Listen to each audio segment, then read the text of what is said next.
Okay. Looks like we are live. Let's make sure that things are making sounds.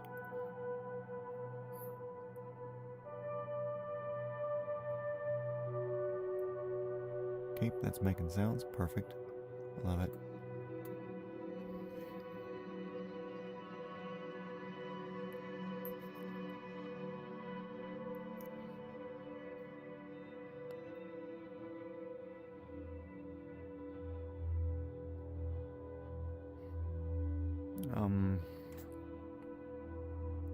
Why is there no comment section?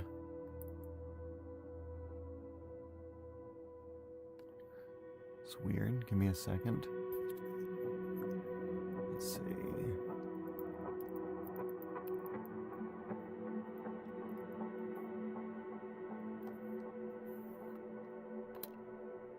What is going on? Is it something on OBS?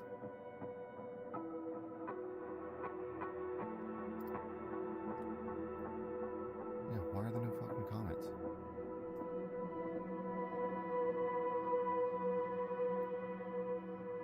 No, go away.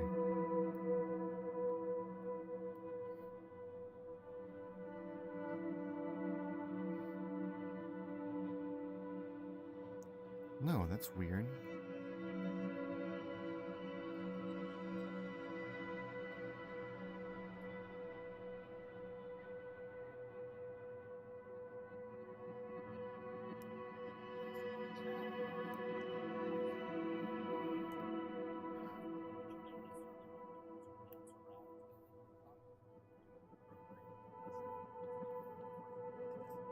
I'm not gonna hit this.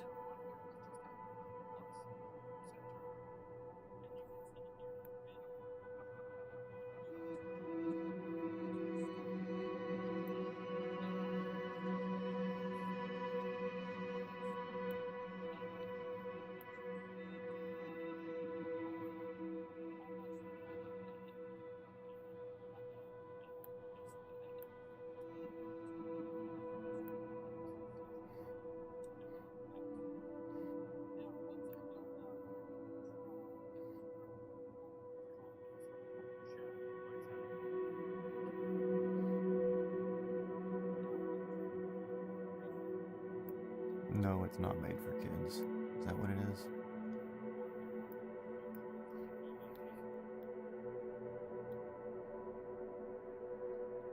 Okay, cool. That's what it was. It was the made for kids crap. Okay. Cool. So we're back. I guess if it's made for kids, you can't chat. Let's do a test one real quick. Test. Sick. Let's go. We're in there, guys.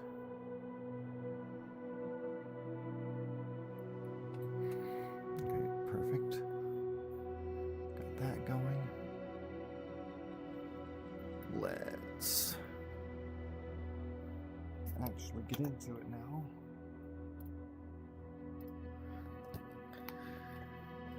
Okay, let's turn you on VR so you can see what I'm seeing, and let's do the thing. Today, we are on leg 2 of flying around the world in VR on Microsoft Flight Sim 2024. Yesterday, we started at my home airport here in Henry County, Georgia. And then we made our way from there, kind of booped around Atlanta, booped around Canton, went up to Cloudland Canyon, saw Chattanooga, and now we landed in Nashville at John C. Toon Airport. So I'm going to go ahead and get this down in here so we can get our departure from the right spot. Get my drinks ready. Looks like we're loading slightly faster than yesterday, but still slow. And we're going to be doing live weather today because we got an earlier start. And I do want to do a different helicopter today as well. for some reason, I want to do the Robinson R66. Turbine, 2-blade, 5 seats, basic utility, sort of helicopter. We're going to put our fuel. What?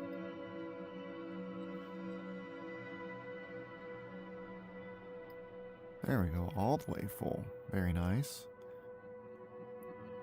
Saving back. Saving back.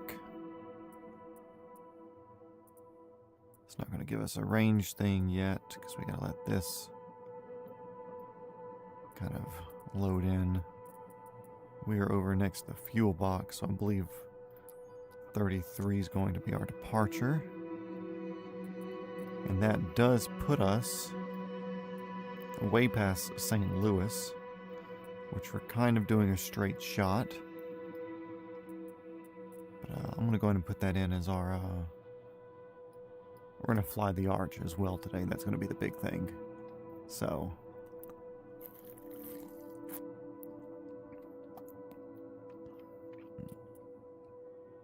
let's land it.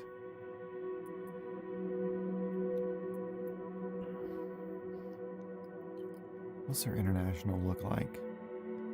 I guess we'll kind of judge on what their runway and their ramps and everything look like. And it's something that's decipherable where we can come in low from this side. Yeah, they got a lot of small parking and stuff around here.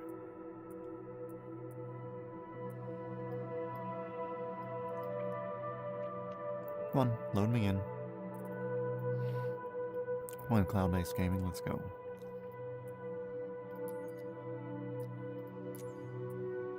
So we'll set that as the arrival. Places I want to stop during this. There's only one place that was really a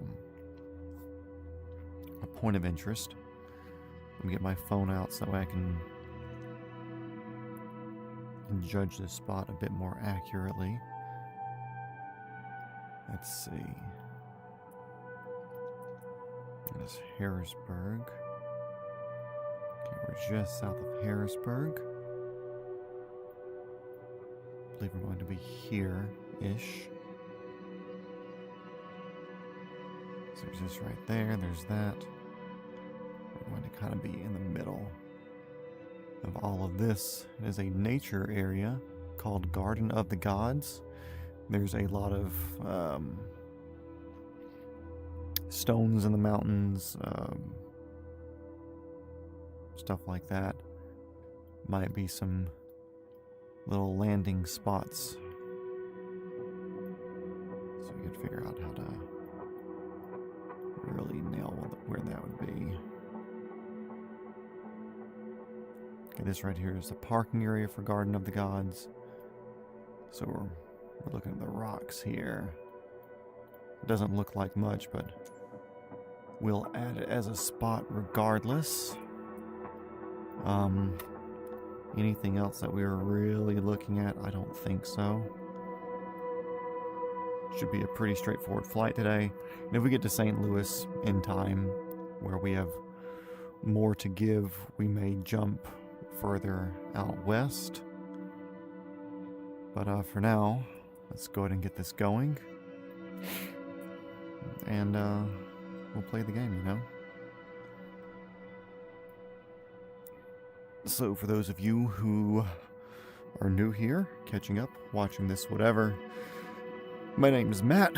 I'm an aspiring helicopter pilot, if that doesn't become obvious now or later. I bought a simulator setup in order to teach myself how to hover, and now it's become a small enjoyment and hobby for me.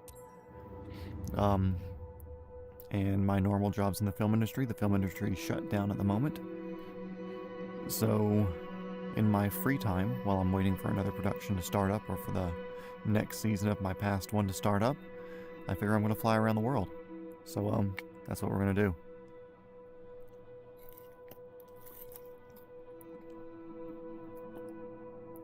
And if you're watching this after the fact, Thank you.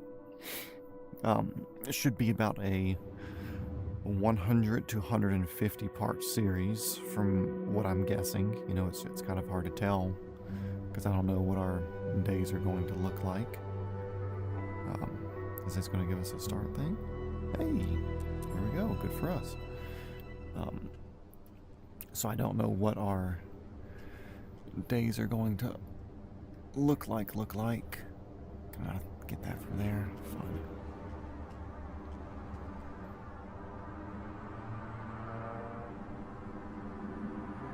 Cool. Engine looks good. It's there. There's really not much to pre-flight on this bad boy.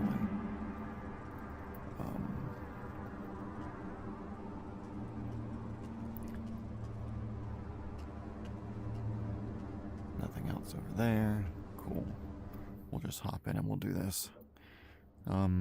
Also, if you don't know her, this is Elaine Musk. Hello, Elaine. I have not flown this particular model that much. Let's see, fuel valve. Of course, we can't put the cover on there, which is this boy right there. Let's go and get our battery on. Generator will wait. We don't have the manual to use. Strobes on so people around us can know. Airflow off. Frictions don't matter. Lights don't matter right now.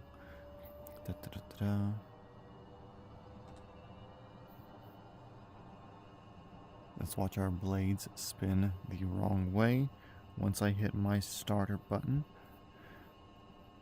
which I believe it's... Yeah, shut up. I've got it programmed on my peripherals. But I think... Yeah, it would usually be on the end of the collective there.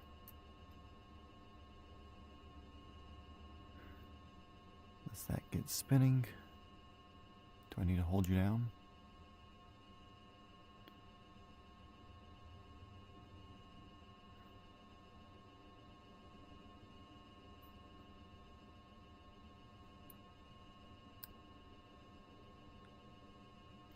Or is this one of those helicopters that doesn't start when you try to use it? We'll find out here shortly, won't we?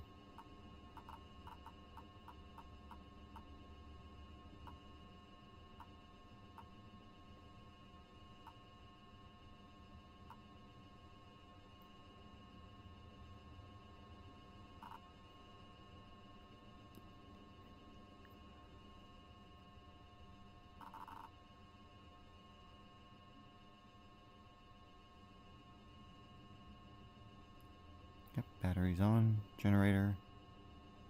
Shouldn't matter. Like, none of that should matter. What matters is getting my N1 speed up to where it needs to be. Rotor brakes not affected.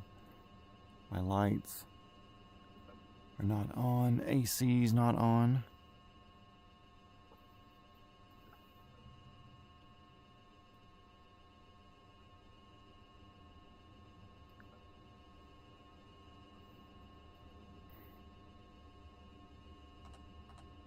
Like, none of that should matter.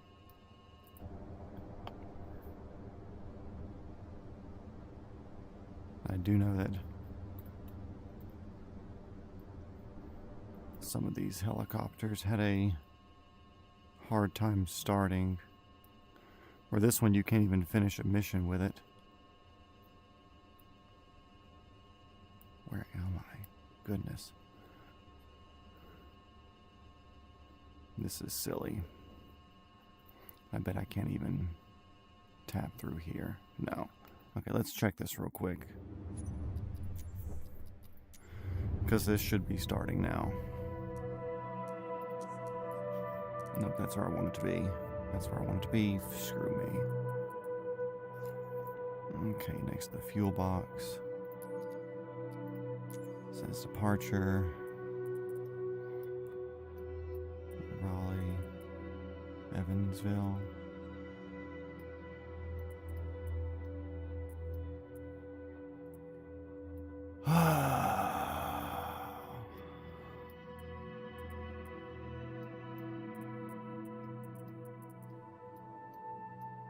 Harrisburg, that's it.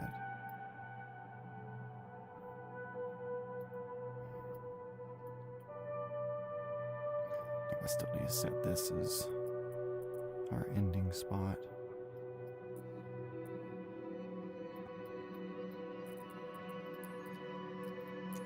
Set as arrival. I know I don't have the fuel.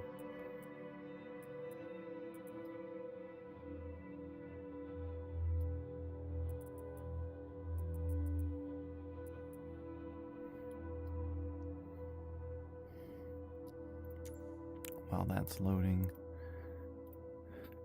checklist, blade socks, landing skids, baggage storage, engine check, and okay, that's all good before starting.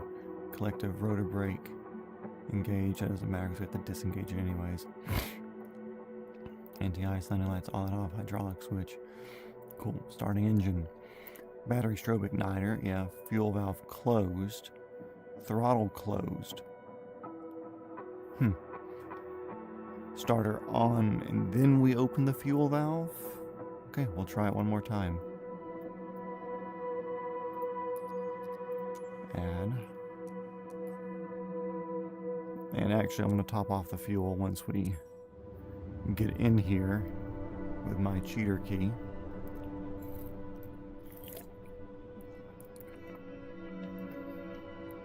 Just so I don't have to sit around and wait for loading any more than I need to.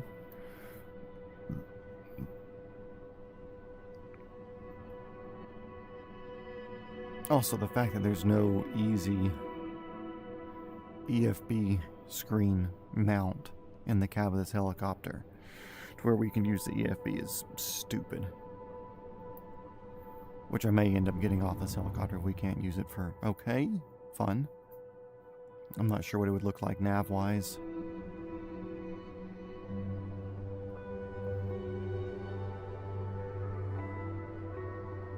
Or we may end up just freeballing this all the way up there.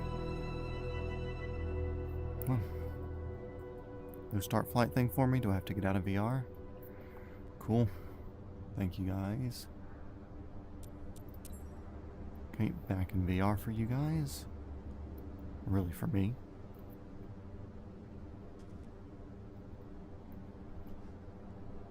Okay, that's off. Rotor socks off. Shift C, get that going. Fuel valve closed. Battery on. Strobe on. Ignition on. Starter spinning. That's way faster.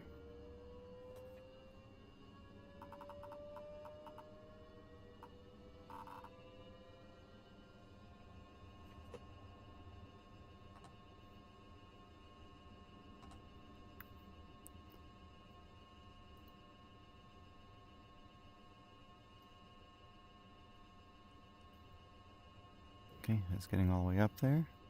Looks like that's maxing out. That's there.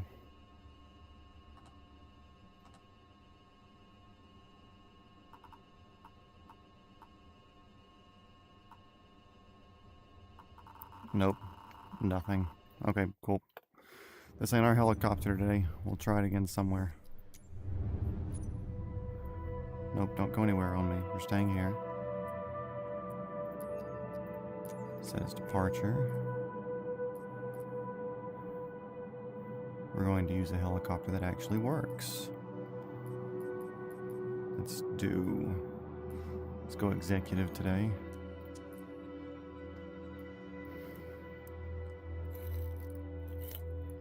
It's like I would also really enjoy using the Bell 407, but you cannot start the Bell 407 in this game. It's incapable of being started. You have to start with it already running, which is wild to me that they would release that as a factory option where it doesn't work. Red and white looks cool. Fuel. Oh, we've got some range. 1,500 pounds.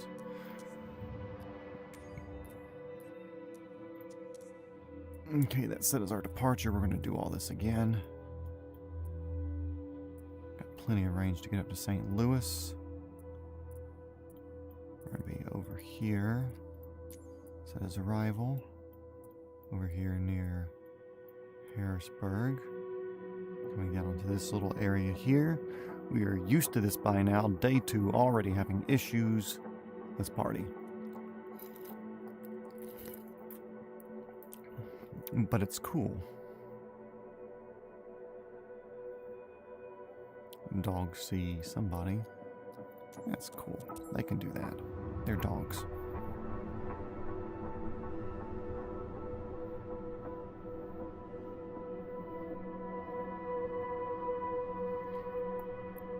Luckily, I live in the woods.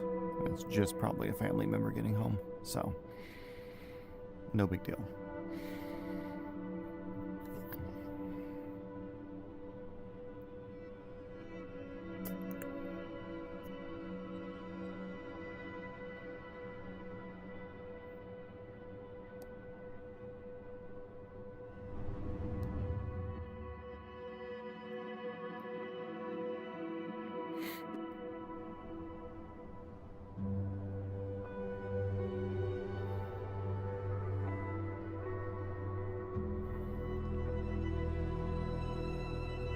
Oh, Elaine. What are you doing out there? Or is that me?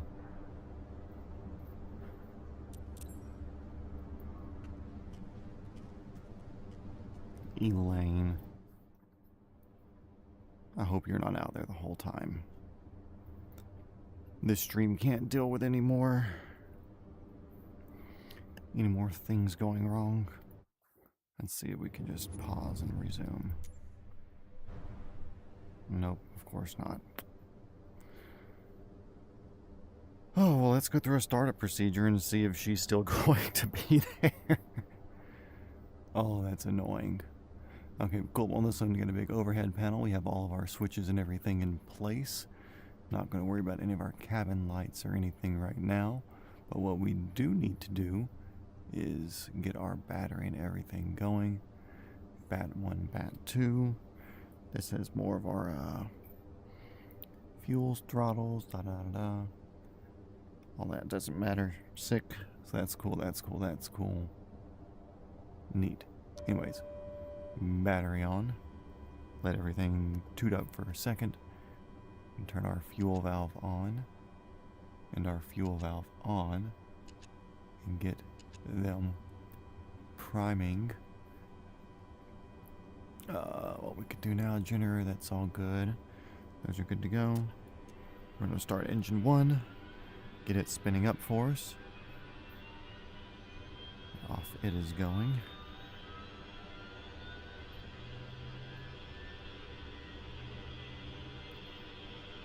And once that's established in a bit of an idle,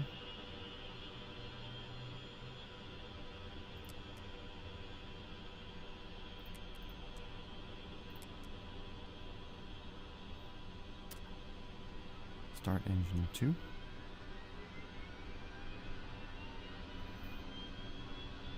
It looks like Elaine will be left there from just the movements that we have of the helicopter at the moment.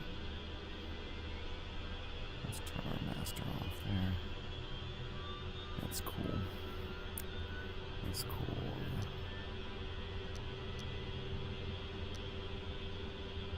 Get those on. We don't need prime. We don't need prime. Pilot pitot heater. Anti-collision and co-pilot pitot heater. That's all good.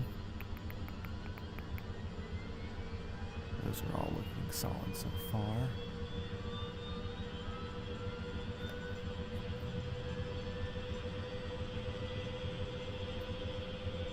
I'm doing my best to lean over and look at all this stuff. Looks like right now the only thing we have left is brakes and rotor RPM. So we can go ahead and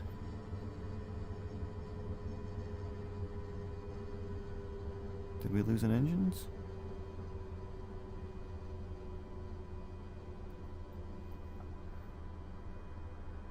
Why are we not running?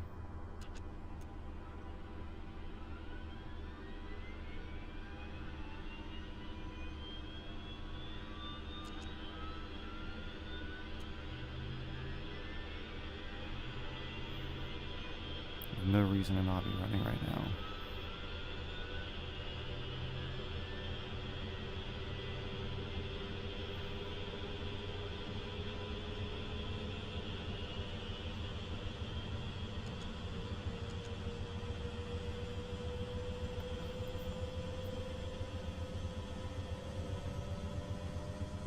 Let's see, rotor RPM is building up.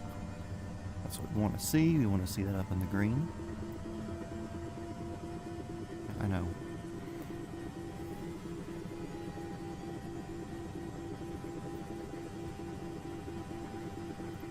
Ooh, you can finish beeping. We're cool. You don't need to beep at us. See? Brakes are off. No big deal. Elaine, we'll see you in the next town. Don't know why you don't want to hang out with us, but, you know, that's fine.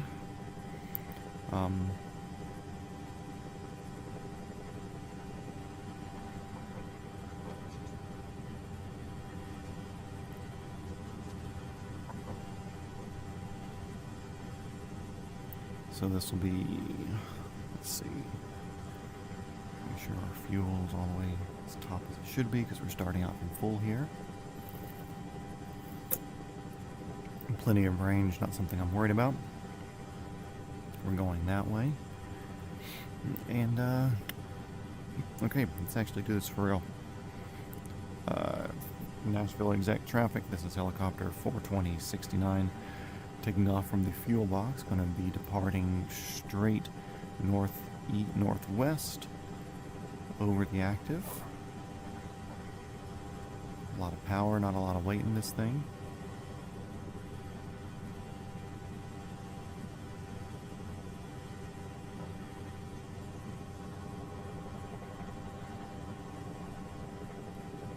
And we are clear right and clear left, so we're just going to go for it.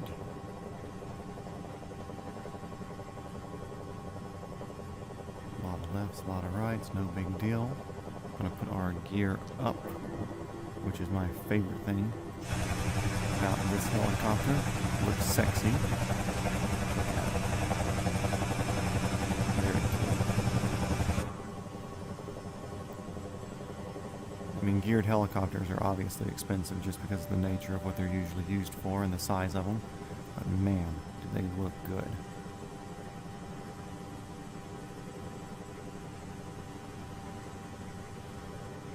So yesterday was day one of the flight around the world. Today, day two. Yesterday we went from Hampton, Georgia, about 30 minutes south of Atlanta, driving 30 minutes south of Atlanta, all the way up here to Nashville. We did stop in Jasper, Tennessee for a top off on fuel because we were doing some exploring beforehand. That definitely shortened our overall point A to point B range, but A, 8.1, 8.2, 8.3, 8.4, all the little stops in between, those were fun. So definitely worth it. But today, there's really not much to see other than some good views of the Smoky Mountains.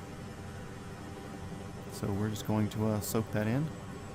I'm going to more or less be quiet until I see somebody start commenting down in the chat. And we're going to make some pretty good time today because this helicopter's comfortable cruising at higher speeds. And I'll just check chat every once in a while by looking over in this direction. So.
flying and texting at the same time is hard.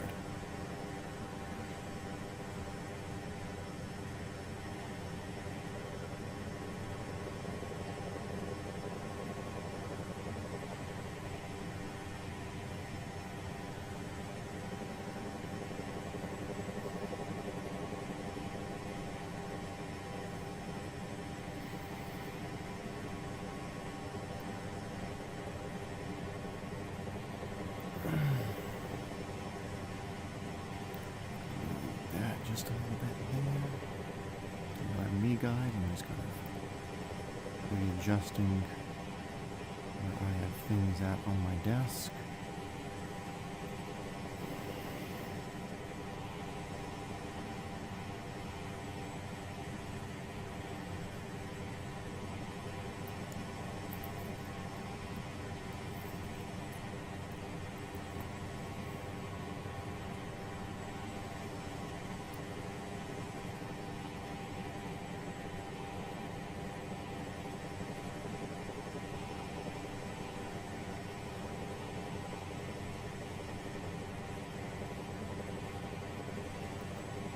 Yeah, I was just in a chat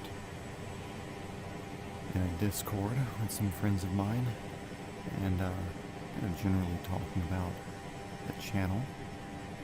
Actually, can we get a little bit more sound in here? There we go, that's better. So, I'm in a chat with some homies in Discord, and I'll explain it to anybody watching here in the future. Because nobody's here right now, what my general thoughts are for certain things. This channel, Multi-Shop Matt, a majority of my subscribers right now are from the Garage or Shop build series, which thank you for watching. If you're watching this as well, know it's a completely different sort of content. But with that said, I do not want my channel to turn into a channel just about shops and garages. At the end of the day, it's not about chasing audiences for me.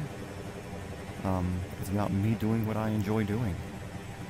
So once the shop's built, I mean, it's very little left as far as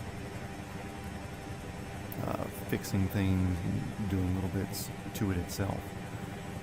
But the actual shop itself is more or less done. We gotta run electricity and water out there, but that's not that big of a deal. The shop, Multi-Shop Matt, is built so that way I can do multiple things. You know, it's that's kind of in the name, kind of in the idea of it. I had some earlier videos of me building some props for a movie I worked on. There's some of me working on a motorcycle, doing the gaming, building the shop itself. Just everything has its... Everything that I enjoy doing can have a place on this platform. So that's why I made it and named it as I did, Multi-Shop Matt. I do not want this to become a gaming channel, although it's going to become very gaming centered here for a bit. My goal is to get into helicopter flying in real life. So I built this PC and bought this simulator setup and put it all together with the purpose of learning how to hover and do all the flying stuff, so that way by the time I go do it for real, I'll have an easier transition because I already have the understanding of what my pedals and what my cyclic and what my collective all does in relation to one another. So they seem to be doing that, so we'll keep chasing that.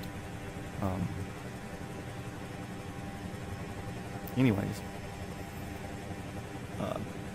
like I said, the channel's going to become very gaming centered here soon, now. The big reason being, the TP show that I was working on is over, and my next show is not starting for a little bit, so I have some time, so I figured why not fly around the world. It'll make me pay attention to this channel consistently for X amount of time until it's over or until I get another show. It'll help feed the growth a little bit, hopefully bring a little bit of helicopter enthusiast in, so it's not just a whole bunch of 50-year-old men looking to build a shop at their house, which, welcome to y'all, but I don't think that's going to end up being my complete target audience in the future. And the channel's not necessarily to become a big famous YouTuber. I think that's cringe if you're going out trying to do that. I'm doing it as a way for a creative outlet for myself, so that way I can, you know, have more motivation to build or do things that I wouldn't do otherwise. Like I want to build a full detailing cart out of Harbor Freight accessories, so a Harbor Freight Rubbermaid pressure washer, vacuum, polishers, etc., because I enjoy detailing and washing my cars. So I would love to have a full detailing cart that I can roll around, and it would be neat to do a Harbor Freight detailing cart because, one, people enjoy that content, so it's a bit of making it for them, but two, it's, for the most part, unless you're doing very specific tasks, you don't need to spend thousands of dollars on certain bits of equipment when you're on a consumer level. On a prosumer level or a professional level maybe, but on my level, I don't need to for a lot of things. So that's something that I would like to do just as a... I'm going to do it anyways. It's something that people would be attracted to watching, so I'm going to do it with my channel. So it's a way for me to do whatever I want to do. But eventually, like I said, I want to fly helicopters. I'd like to purchase my own one day, because it's a quicker way to get hours, and what cooler thing to say that you had a helicopter, or you have a helicopter of your own. So I would like to start bringing some helicopter people to this channel, whether it's an entry level or just they want to do it the same as me, or they just want to watch it, or they already do it. I would like to attract them to the channel just purely on the fact of, hey, you know, that's something that we can offer here, you know. Stephen E. Furlong. I guess that's one of the boats down there. Microsoft Flight Sim does talk about boats, which we have a second, so let's do a fast sweep and come into the sky. Oh! That's not a boat, that's a ship. Holy shit. That's not a knife. This is a knife. Holy shit. Dude, the Tennessee River is wild. Because the thing is, like, these are actually boats that go down this damn river, which is wild to me. Holy shit, for real. Oh no. I don't think its positional data's perfect. I kind of wish other people were watching the stream right now so they could clip that. Let's go check out the Larry Drummond real quick.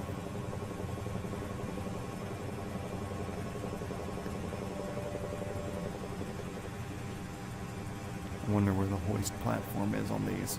So on a lot of these ships, you cannot land on them, but they do allow hoisting. So if you're dropping off a pilot, as in a shipping pilot, not a helicopter pilot, what you do... Yeah, I know my landing gear's up, you can be quiet. I know we're at a low speed, and it's a smart thing to have your landing gear down when you're at a low speed. Even if you don't plan on landing, it's a safety thing. So anyways, I've talked about this before on stream, because I had a friend who actually did not fly the helicopters, but he participated in this activity of hoisting. So what they do, they will hover alongside the boat as it's moving and hoist a pilot, not a helicopter pilot, but a shipping pilot, a boat pilot, into the boat as they're approaching the coast. And what that does is it puts somebody that's familiar and current with the shipping channel as it currently is. So how sandbars move, and they're familiar with moving big ships along areas like this. Anyways, they hoist shipping pilots down onto boats and pick them up off the coast or up the river whenever they get to wherever they're going. And his name was Val, but now he does, I think, AOG airplane repair in Hawaii. He flies I want to say a Saratoga, around from place to place around the Hawaiian Islands. Shout out to Val. Yeah, I think they did that in an Augusta 109. I believe that's what their aircraft of choice for that was. Anyways, back to it. I honestly don't know if this is taking us to Garden of Gods or to St. Louis. If it's going straight to St. Louis, then I feel like we might continue on and try to put some more distance on it. Just because this is such a fast helicopter. An effortlessly fast helicopter. We're about a quarter to a third through our fuel at the moment. That's no thing. We'll keep an eye on that. When we get near a quarter, if we're not already near our destination, we will, watch as I can't even go flight there, can I? Nope. That's so stupid. Tab. But if anything, because I don't have my EFB present with me, I can always pop this up here. And we can pick out an airport or something nearby, even though I prefer not to use a lollipop system. Some of these just don't work with the EFB, and some of the Garmin or glass cockpit bits and bobs aren't fully flushed out, so we do with it as we can.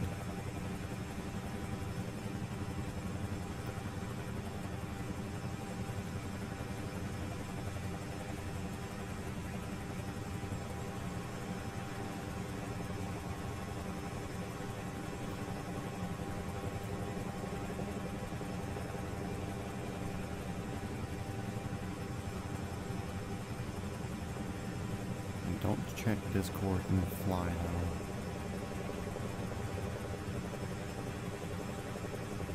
That's apparently frowned upon by the FAA.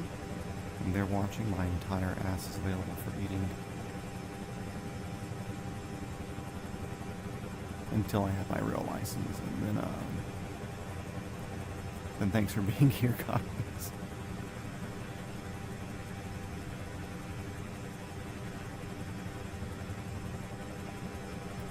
Let's see.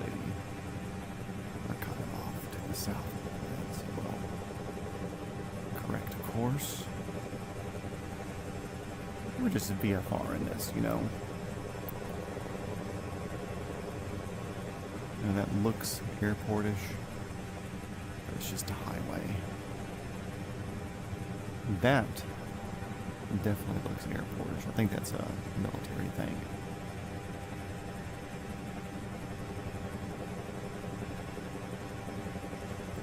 No planes on final though, so we're not going to worry about it.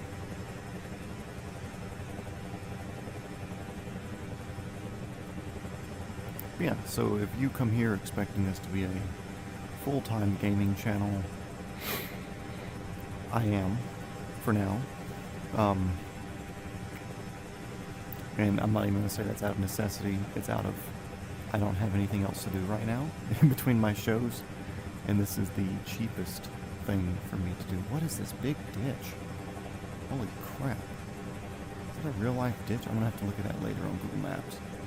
Or maybe that's just a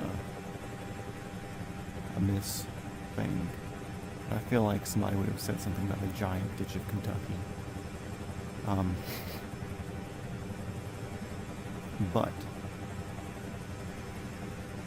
Yeah, this is not going to end up being a gaming channel unless somehow I end up making big numbers off this series, which I don't expect. Yeah, this is going to be me building and making, inventing, flying in real life and in game. A bit of everything. The channel, at the end of the day, it's not for the viewers, you know, it's for me. It's my creative outlet. The world can be a boring place sometimes, and I like to have fun doing things. And sometimes my fun doing things is doing things but also recording it while I do it. So I'd much rather share. You know, the numbers don't mean that much to me. Unless we're making a huge living off of this and I see that one of my series takes off and then that means I can healthily provide for myself and a future family, then we can start coming back to this video and rediscussing it. But for now, like I said, it's for me.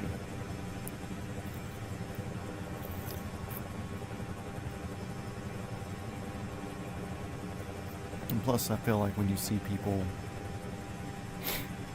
following the crowds, you end up with a million hot knife through whatever, glowing nickel ball drop through whatever.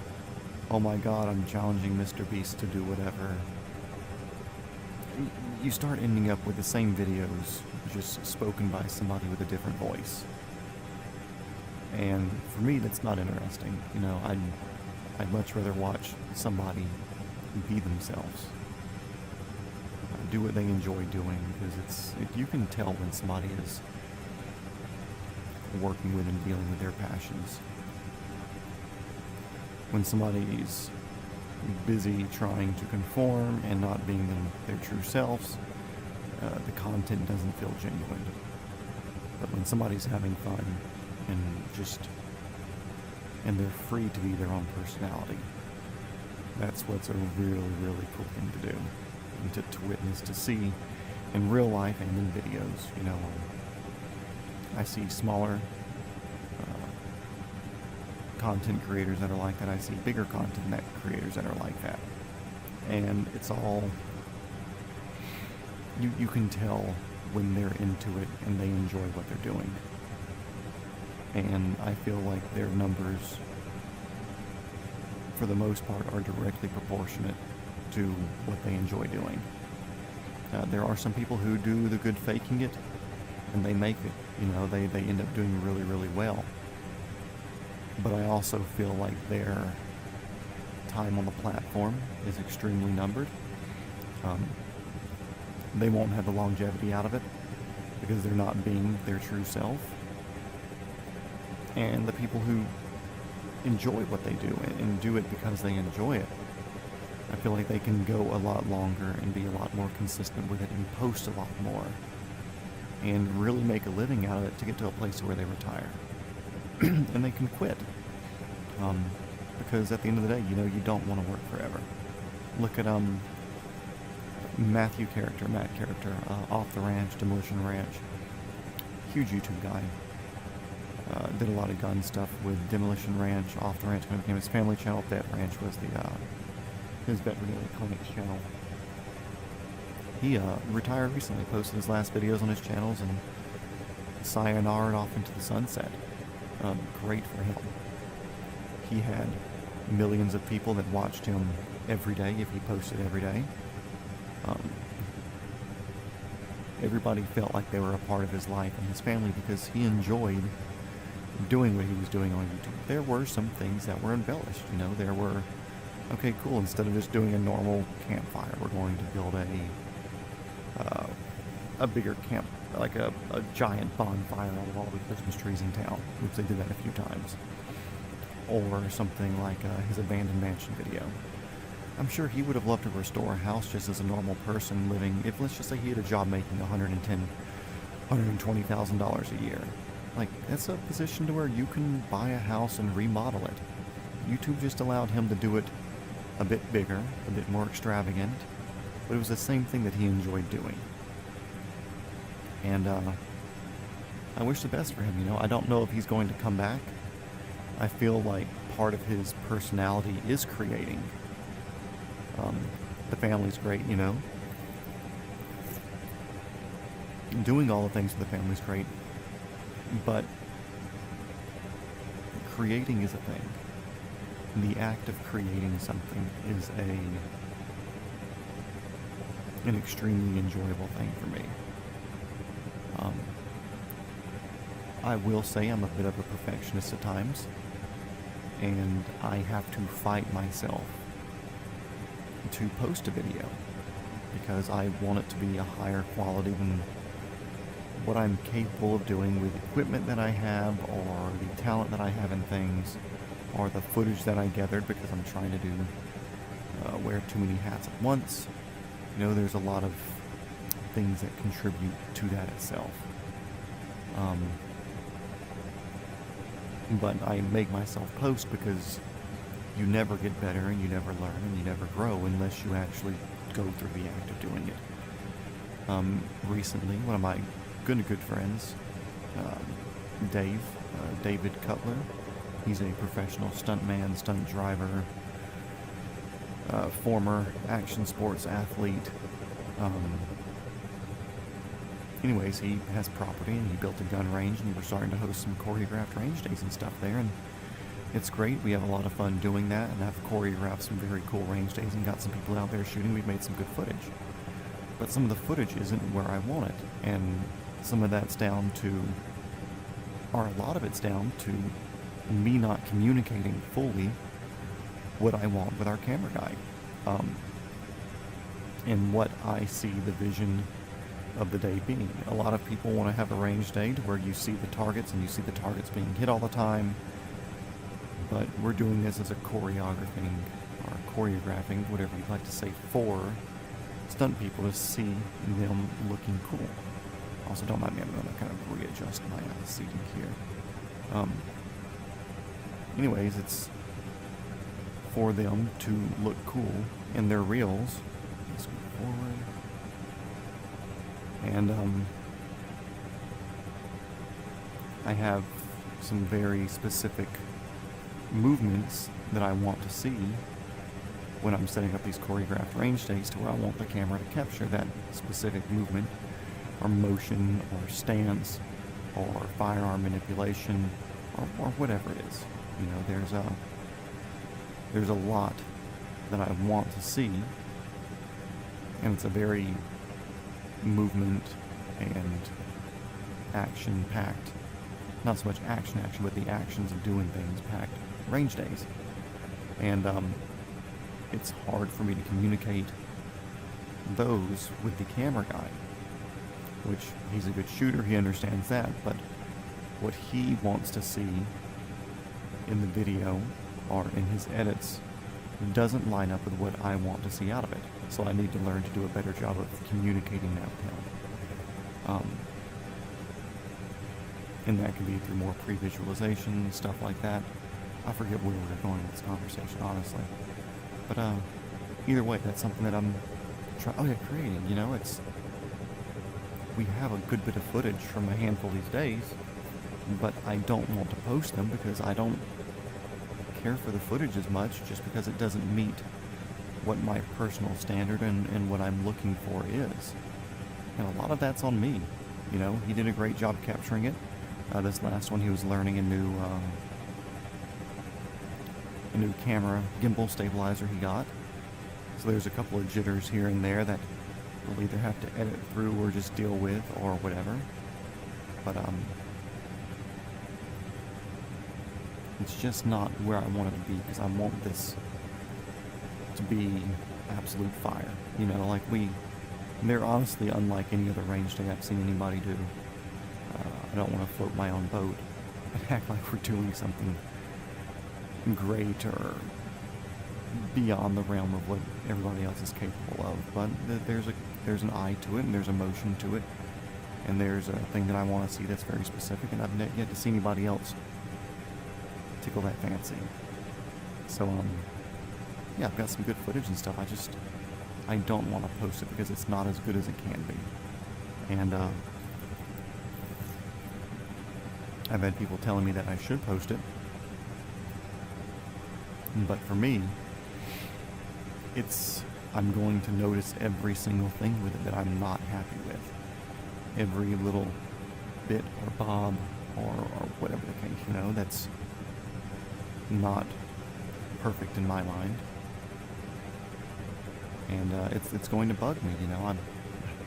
I don't know if I can, just because at the end of the day, this is an appeal to other people in the stunt community and in the film industry to look at us, you know.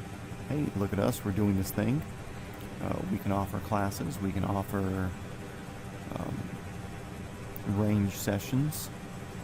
We can do all of this. But look, we put out something that's not the best of what we can do.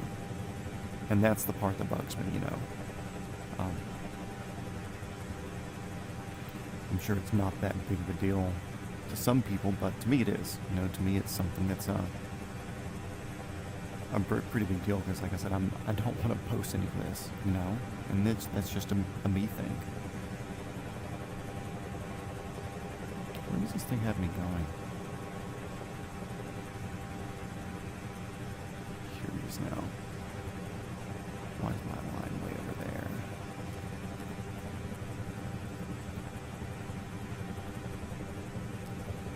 Oh, because that's taking us to the Garden of the Gods, which I actually want to see, and we've got a shit ton of fuel, so we're going to go for it.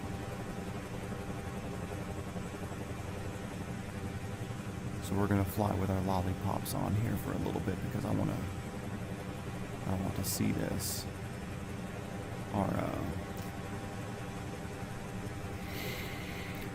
Our Garmin here is going to take us straight to St. Louis, which that's our goal, but I want to do a little bit of sightseeing today, you know? A little bit of sightseeing has to be done.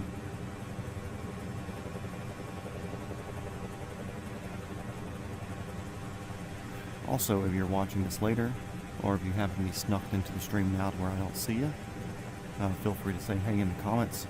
Let me know places you would like to see. We're going to St. Louis. We're heading northwest to the top corner of the country in the Seattle-Portland area, heading up the Canadian-Alaskan coast. Going to be crossing over the strait. We're not doing the Aleutian Island chain. We're going up to the more northern area of the strait, just for east of airport accessibility. But if you can think of somewhere that you want to stop or go along the way, let me know, because we'll be out of the United States in just a couple of days, and out of Canada and the US in about a week or so. And then we can start moving our way down the Russian coast and through Japan, through Indonesia. We're not going to do a whole bunch of the islands over there, but maybe a couple. Bop around the Eurasian area, or Southern Asia, the Himalayas, head over to Middle East, Egypt, cross up over into Greece, over the Mediterranean, boop around Europe a little bit, and go from there. So, you know.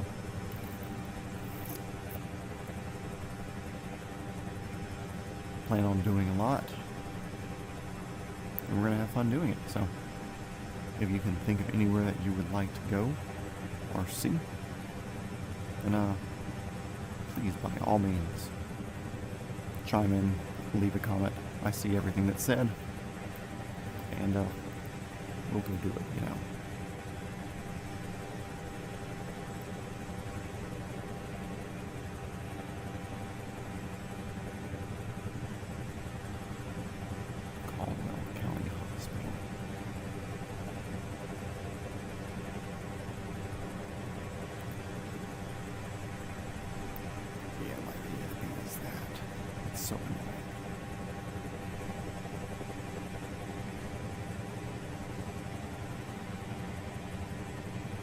What we might do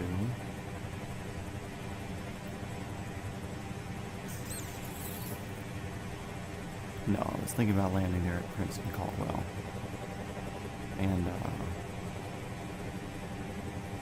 shutting down, ending the flight, resetting my EFB so that way we can at least have a GPS on that, and then spawning back in and going. But I don't think that's worth it. Not worth the time, not worth the effort.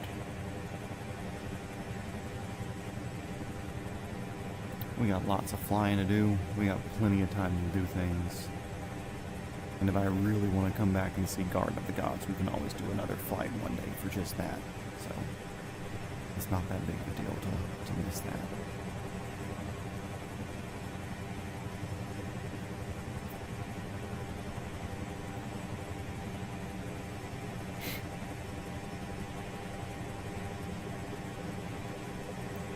I'd like to get over to where our brackets here are. and figure out what my heading is there, then we can adjust. And then turn the brackets off for a little bit. And I'll kind of use these as if I had an EFB open.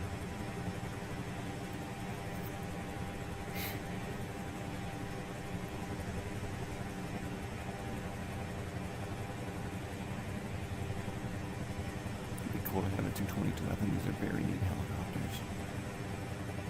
Twin engine and big bell, retractable gear. Cool wing tank deals on the side.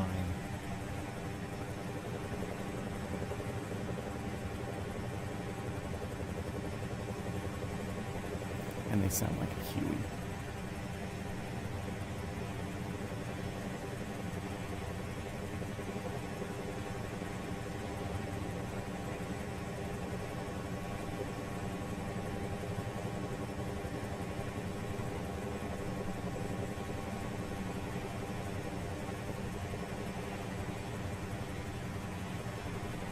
Current heading is 33-ish. Turn those off and we're just going to keep 33-ish. We are cooking right now, 150, goodness. We should be having retreating blade stall.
Makes me wonder what it would actually be like to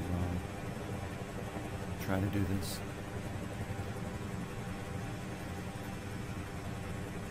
Rare, but C4. Funky smoke, 350. Looks like 350. I thought I saw. And going around the world in a big plane or something like the C400, like, wouldn't be that bad. Relatively quick, good range, autopilot, trim it out, call it good.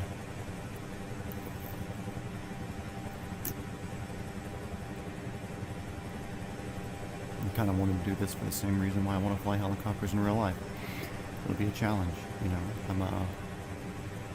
My cyclic is not self-centering, my pedals are not self-centering, so running an autopilot in the game, it doesn't work for me.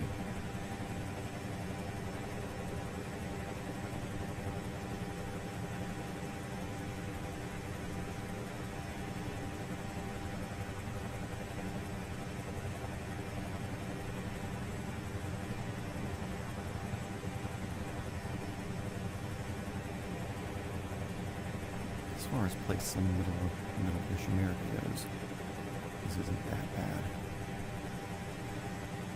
It's rural. Haven't seen a city, which isn't a bad thing. But at least there's hills. You know, at least there's some sort of geography going on. Looks like there's a medium-sized-ish town up here, though.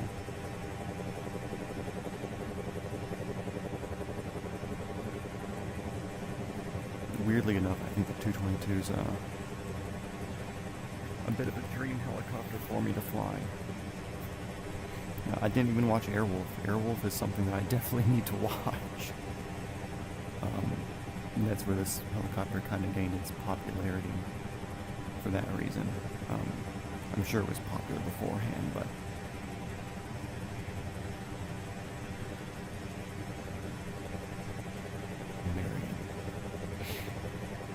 I'm sure it had popularity before that, but Airwolf made it popular. And the big thing for the Airwolf was a little side fuselage wings. They had made some fake jet engines in there. And part of the storyline was they had jet engines that helped push this faster than normal. It could go supersonic or fast. I haven't watched it. I couldn't tell you. But decent sized little town here. Looks like they have a Walmart, grocery store, Tractor Supply size places. And probably an Ace, Publix. Little shops and doodads here and there. Got a private airport. A no taxiway airport. That's cool. You don't see those that often.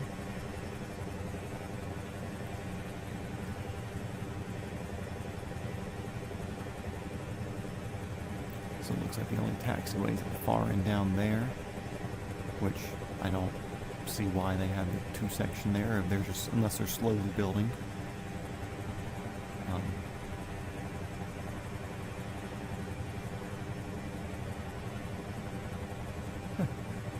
Either way, nice little town airport there, so not bad.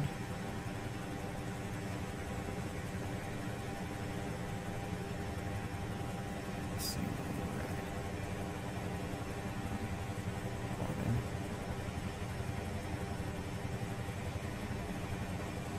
What I'm doing is I'm trying to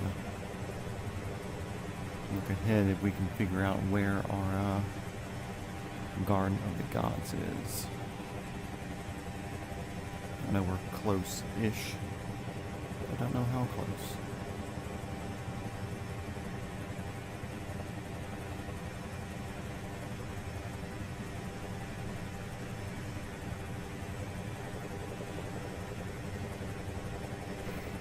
I feel like the Joker.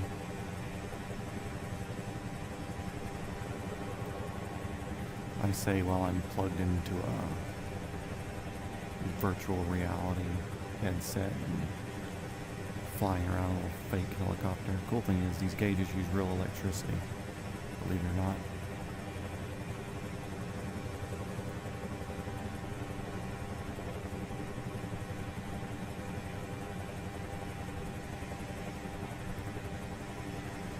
No boats in the river, they just not spawned in yet. But this is a big enough chunk of the river to where boats would be in here.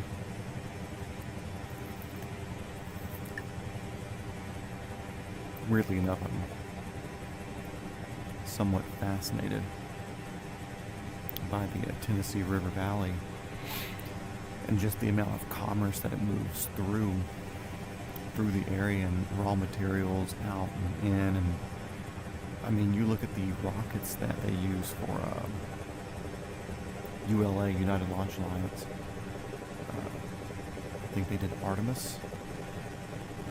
Either way, extremely reputable rocket company. They're not putting out numbers like SpaceX is as far as quantity, but I think they have like a perfect record. Anyways, they're based Huntsville, Alabama area, like a lot of rocket places. I think they're Huntsville. Anyways, and they're near the river. And when it comes time to take a rocket to go launch, they put it on a barge or a ship, a ULA ship. It's like one of the big shipping container ships, and they sail it all the way down to Florida and around the tip of Florida. So I mean, these rivers are hugely important as long as they're navigable. So the TVA, the Tennessee River Valley Authority, they've got a big job taking care of all of that. Looks like we're getting back into some mountains and stuff up here, which is good.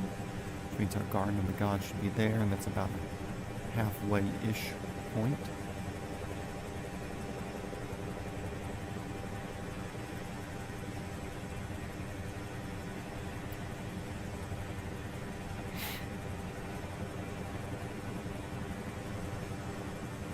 The cool thing is Tennessee River is big on commerce. So is the Mississippi, and we're going to see the Mississippi today. I don't think we're following the Mississippi. I think we are going to be going straight west once we get to St. Louis. That's kind of the plan, so we can get to the other side of the state to Kansas City. And I think we're following that river up. What river that is, don't know. I'll have to check and look. But I don't think we're following the mighty Mississippi either.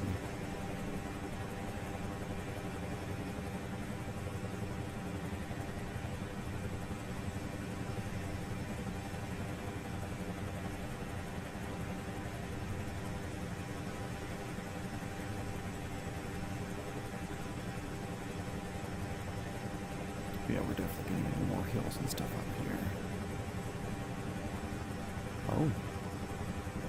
We might be at the garden. Looks like our turn is up here.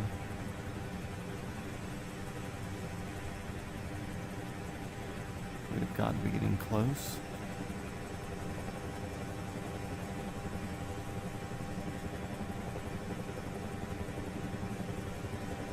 Let's get back over in the brackets.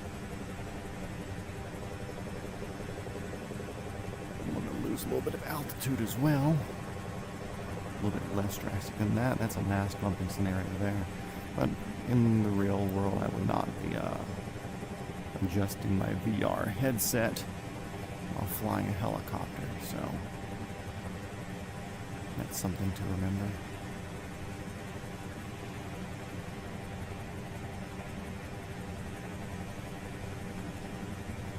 And the cool thing is,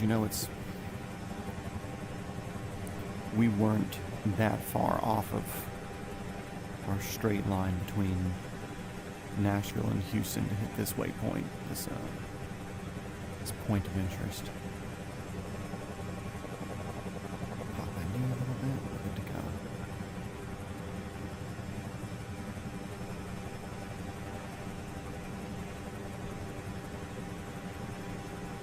Just a little bit of steam there while we can. While we're down low to impress everybody, take her up to about 140 knots.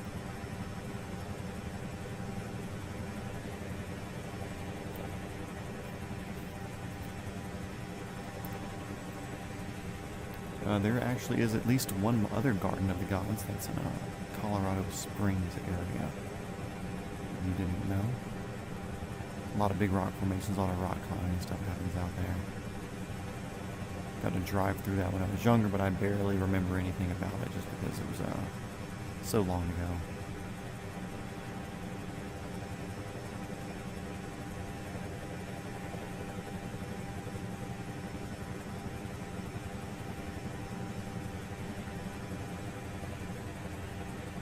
Let's see if this was worth the detour.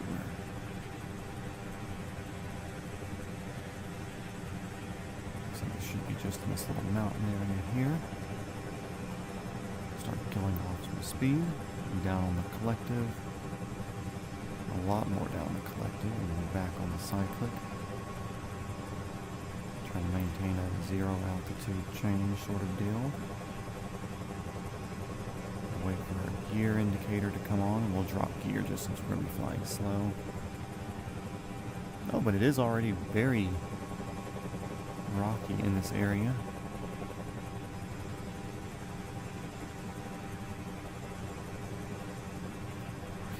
I don't think we're going to have anywhere to do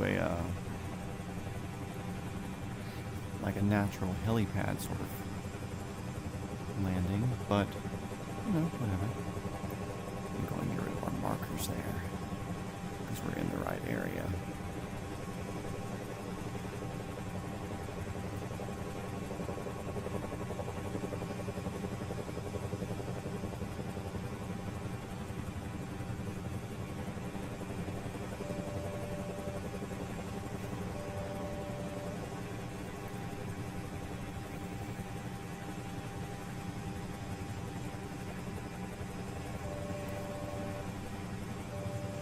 so this looks like that would be it there.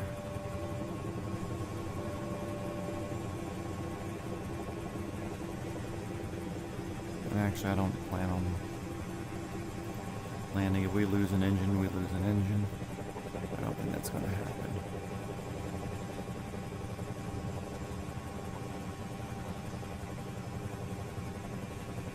Very cool little pretty area right here.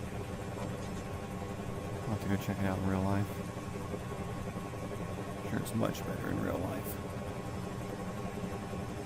Now we're going to continue on towards our final point.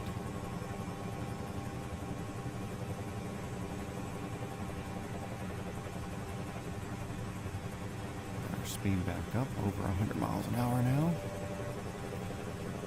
Cutting through the forest and the hills.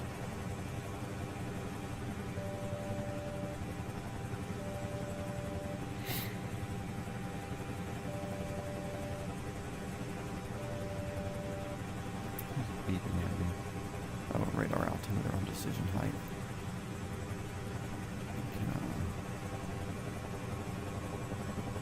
Bring that much lower.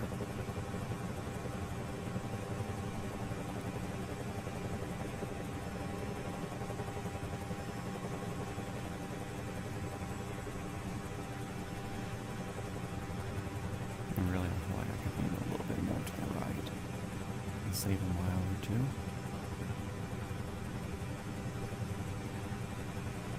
Cool.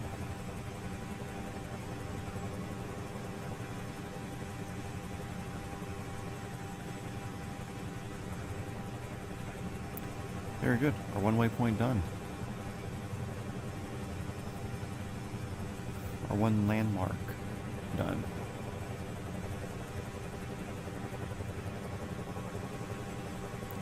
Rougher air over the mountains here.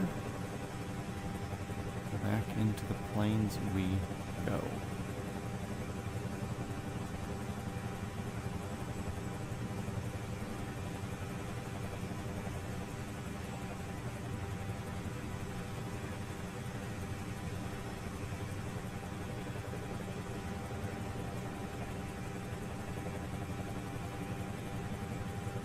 Hello and welcome to the stream, buddy. What's up?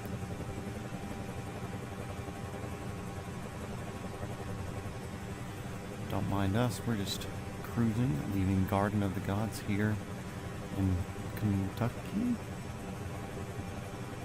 I believe.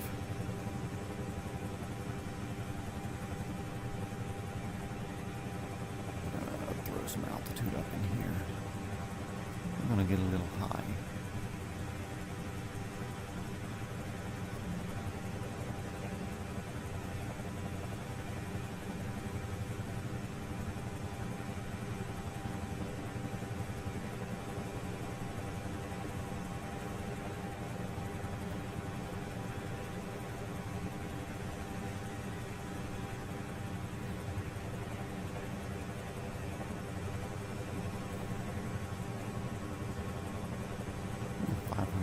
Sounds good to me.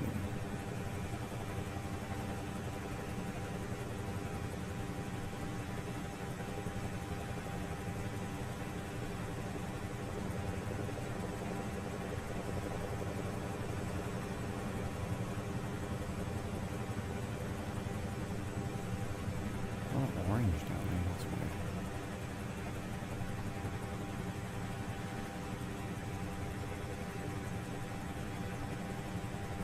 Maybe a home site being built or a muddy pond or something. I'm gonna go to muddy pond.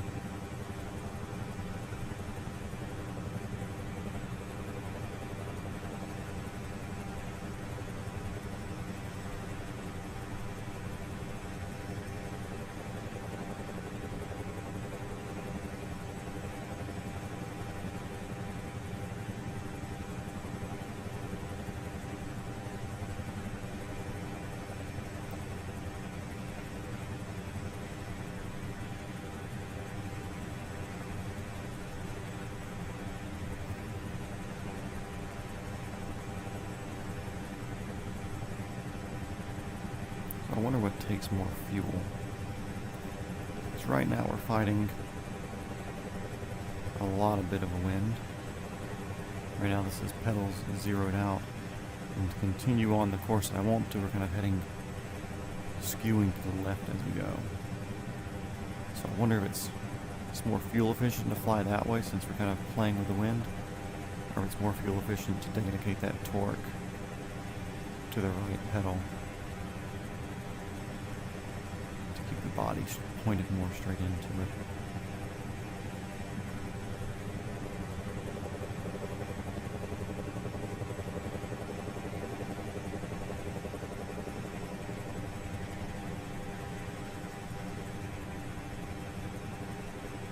Hello, I don't speak that language, but welcome. And I don't have any way of translating it, so sorry.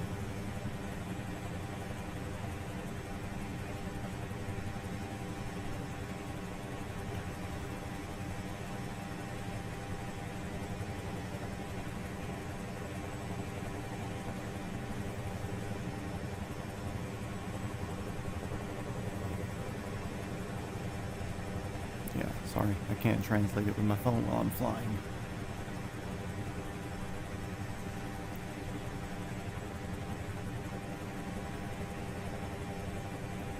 But that looks like some form of language, I would assume like Indonesia area. Don't worry, we'll be out there in a couple of weeks. But thanks for stopping in and commenting.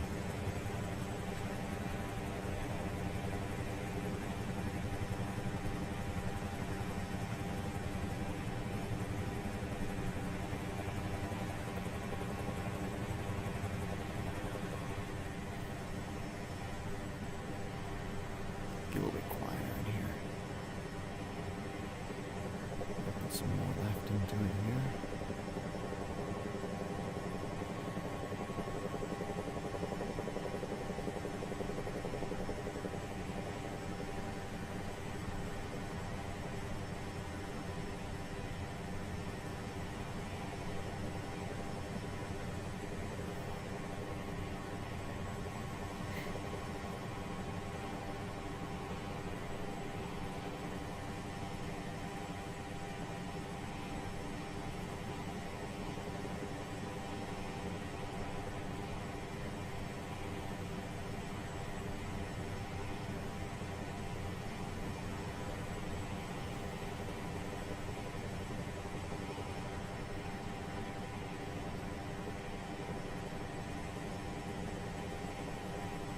There's something way up there.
We have a good wind coming from that direction, don't we?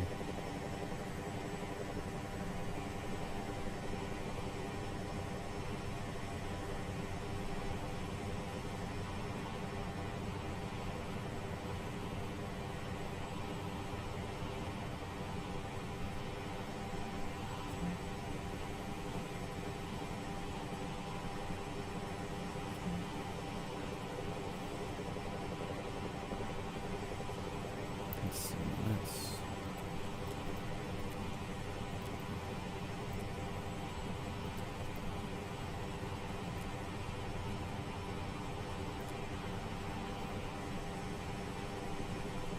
we're getting there. God, that wind is rough. It's annoying.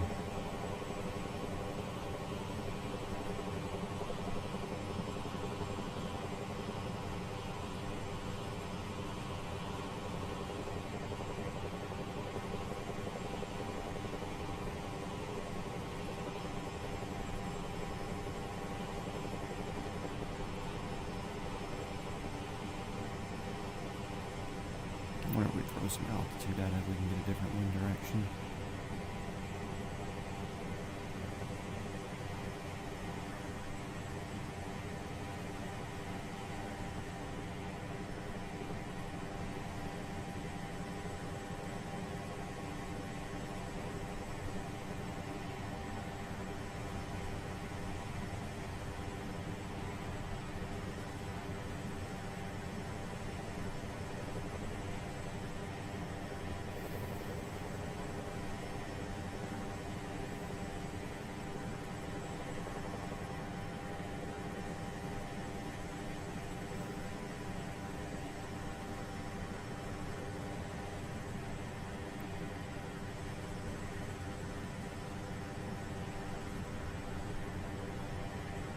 I wish I knew what that guy said in English. I'll have to translate that later.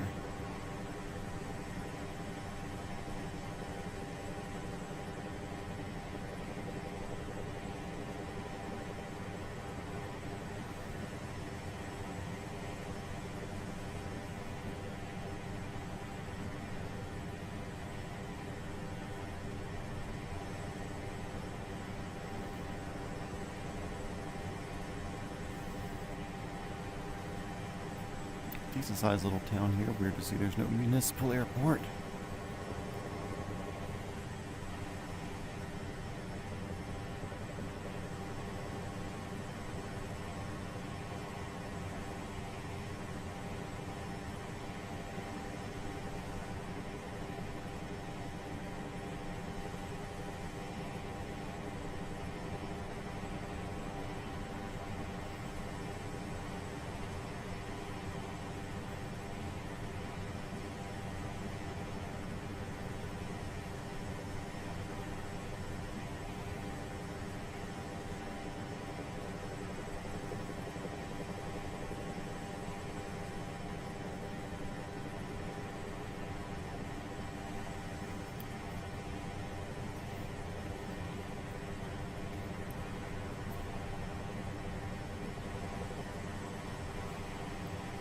Also, it's over with, so we can jump another time zone over and make it more conducive for me flying tomorrow. That way I'm not trying to chase light in different times and time zones. So I want to try to do this as live as possible, even though I didn't do it yesterday. I had a hold up on my day yesterday, but I did want to start yesterday regardless. So, it's kind of my reasoning for starting at a different time other than live here in the sim. Let's see how we're doing. A little to the north, but whatever, we're fighting a gnarly wind coming from 240, something like that. So I'm curious if we can grab ATIS from a local airport. Where's my mouse at? Here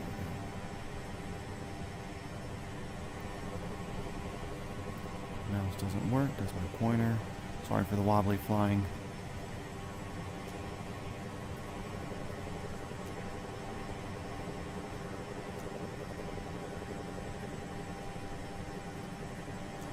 Benton. Oh, I want an ATIS.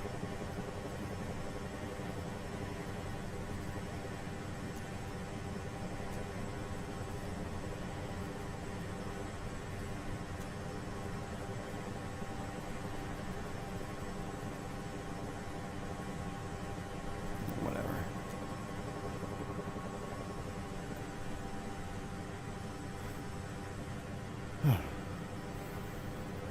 Oh. Sizable lake right there.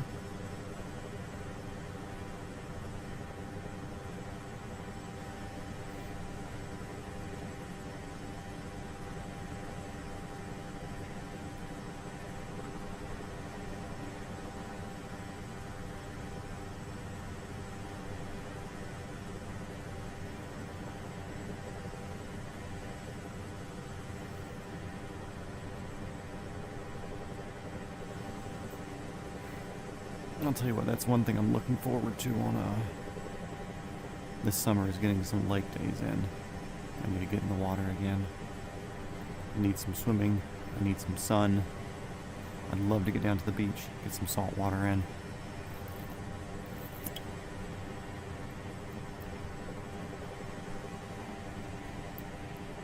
It's just good for you. It's good for the soul.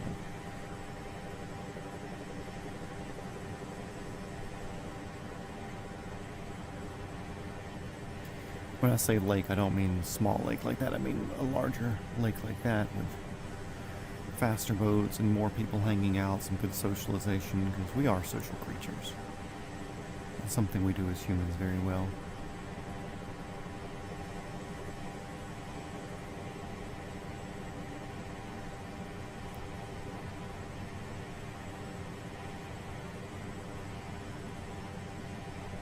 Let's see, I'm about a third of a tank of fuel currently. What we're going to do.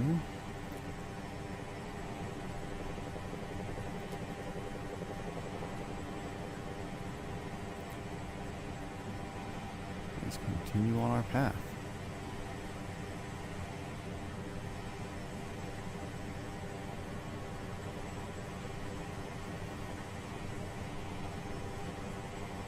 That's the prison. Don't need the prison.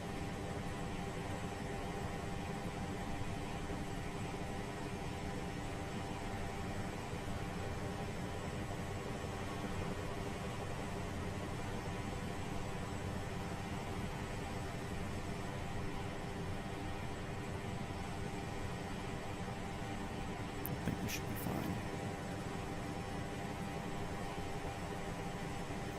Got good speed right now. We're not burning a shit ton of torque. I'm happy with that.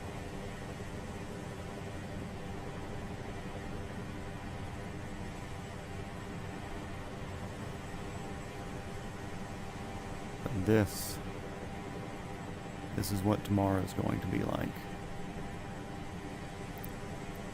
If we don't cross, which it's 4:20 now, so we should be on the ground well before 5.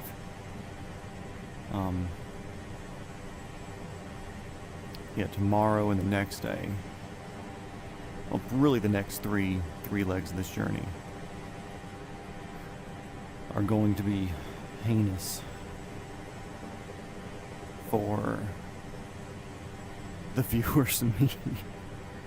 For anybody watching, I do not feel bad if you skip to the next couple of episodes. I'd sure appreciate somebody to talk to during those what we cross in Middle America. Like really, this entire flight should be exciting. The boring times and what I predict are going to be the next 2 or 3 days across Middle America, since we're only doing short stints. We're not doing like long trip days.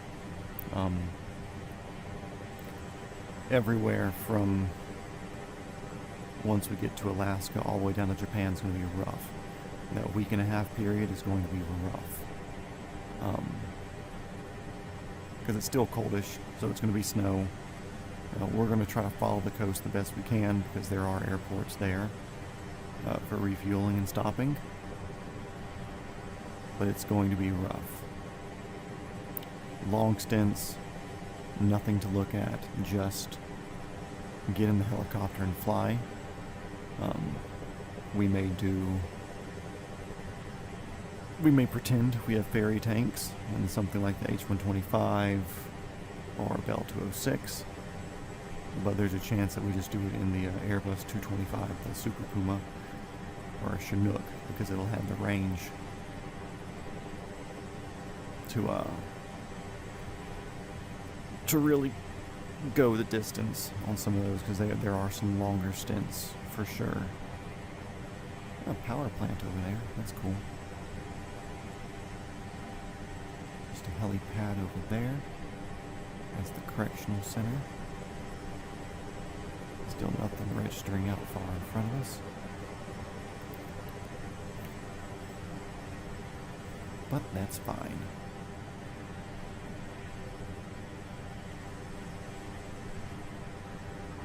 No worries. We've been doing decent with fuel, so I'm not too concerned with this last little bit. It's a whole bunch of nothing. I'm even going to check Google now.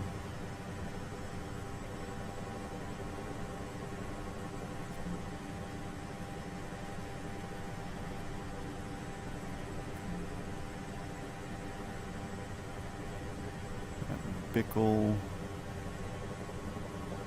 Pinkenville, Sparta, Bickle, Arrow Estates. So Bickle might be an option. Sparta might be an option. I don't see those yet.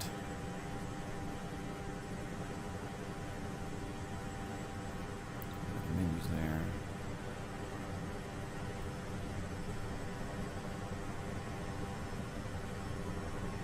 Come on. Why haven't they fixed this? This is ridiculous. Oh well. Because we're not looking at that.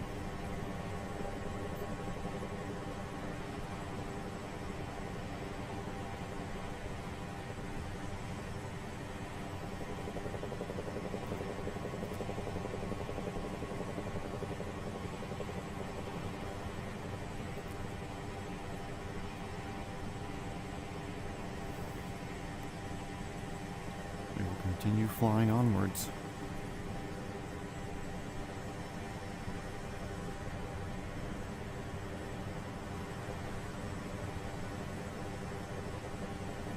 Which this thing should have the range regardless. So I'm not particularly worried.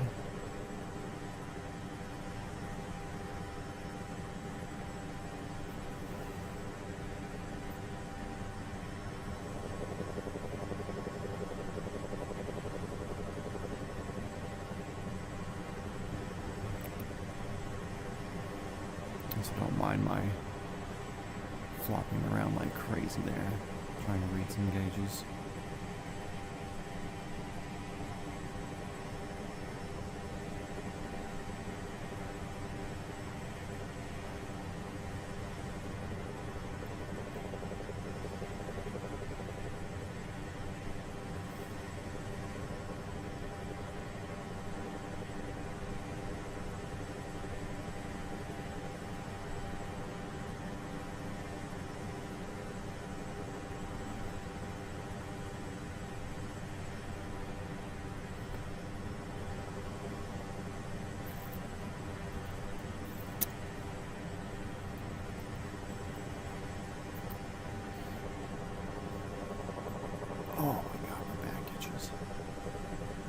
Sometimes I do wish I had a self-centering yoke here.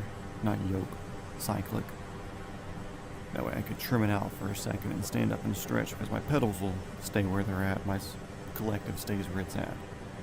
If I had a cyclic that could stay, that would be the tits. Apache simulators, if you're watching this, make something that bolts onto my base here on the R44 for self-centering. And then I could trim this bad boy out.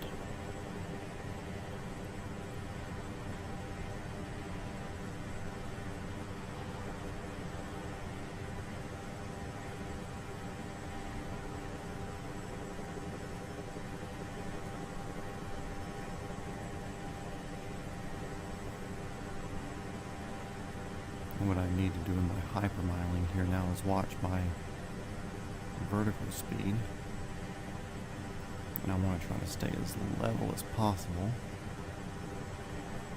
so I'm not burning anything going up or down.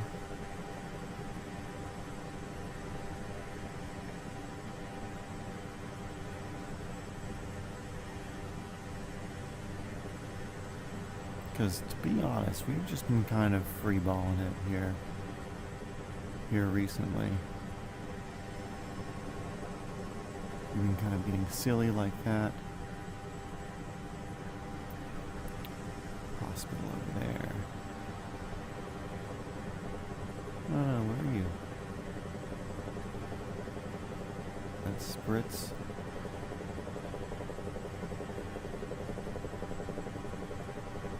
Sparta community. Okay, cool. That's something I can see on the map then.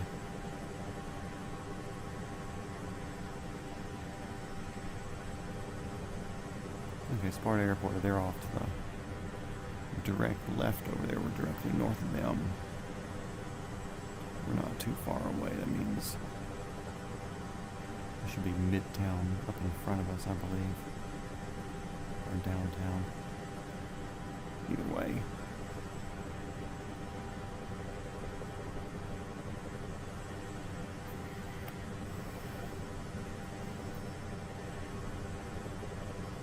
Okay, back to focusing. We can... Deputy Justin. What is he flying? A320. Oh, okay, cool. Ain't worried about no police then.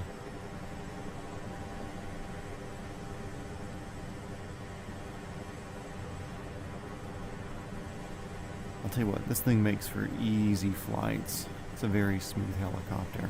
A bit touchy, in my opinion, from Cowan Sim. 222 Bravo, I believe, which is the retractable gear. I didn't want the one with skids, even though that would be neat. It's just so much more of an appealing helicopter with the retractable gear. Yeah,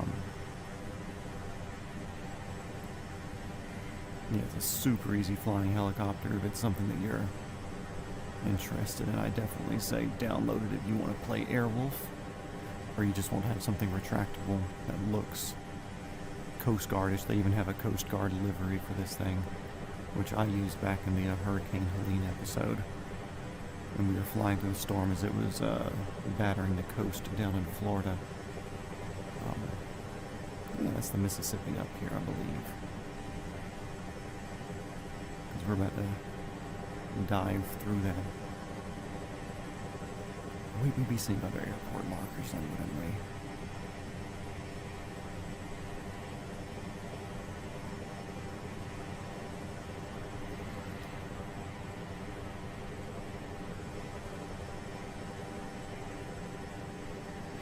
Anyways, super cool helicopter, retractable gear makes it neat.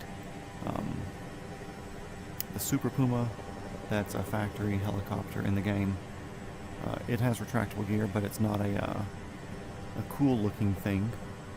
I mean, don't get me wrong, Super Pumas are cool, but it's not a retractable gear business supercopter, hypercopter like this thing is. So you just have it's a whole different vibe, a whole different feel for this thing. It's 42 miles away to Deputy up there. We should be good. We're still way above a quarter. Not way above, but we're above a quarter tank.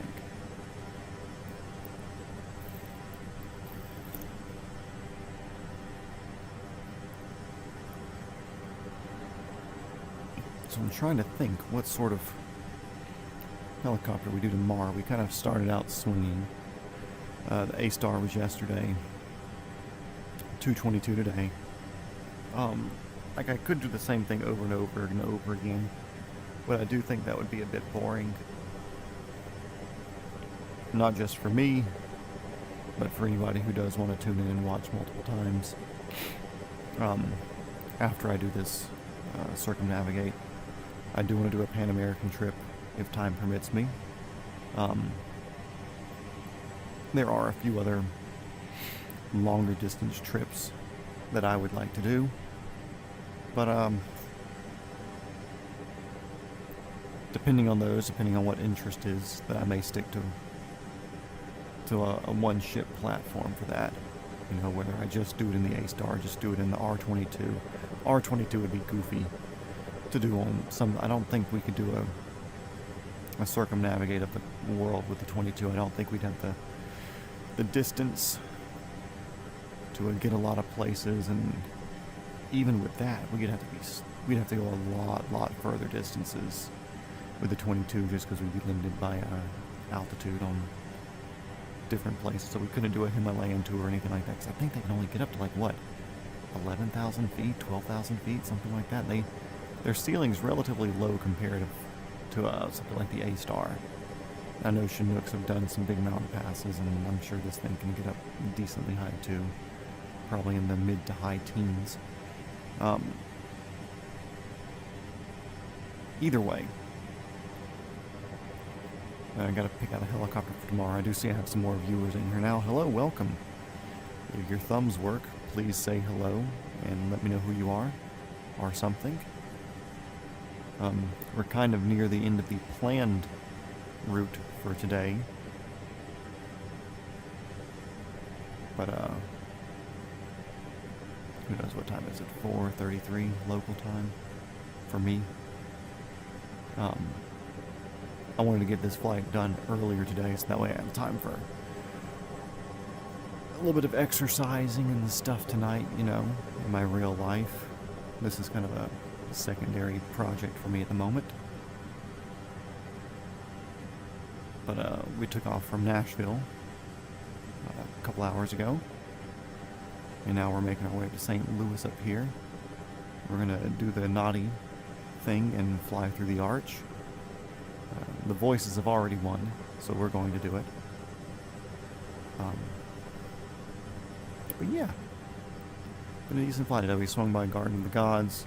The Bell 222's been doing good for us here. Beautiful helicopter. Attractive here, of course. Yeah, like I was saying, I kind of want to do all of the different helicopter platforms for this circumnavigation. Take advantages of the different speeds and features and fun factors in the different platforms in the different areas. Didn't really have a reason to pick the Bell today, but it's also early in the series. We have another 100 days of doing this, so we have plenty of times to be specific with what we're getting and then very unspecific with what we're grabbing from the hangar. But that's okay. So I'd like to do an R22 day. I think that would be fun. Don't know what day that's going to be though, but I like doing an R22 day. Maybe through Italy would be a specific R22 day. Italy or Greece, and doing some exploring there. Or maybe even the Pacific Northwest, because Hillsborough Aviation Academy or Hillsborough Heli Academy or whatever's up there.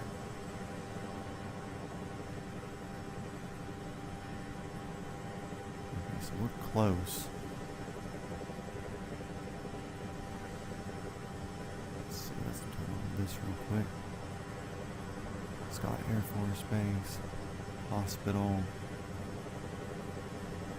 We're going this way. The goal is to fly through the arch. I think St. Louis is more this way anyways.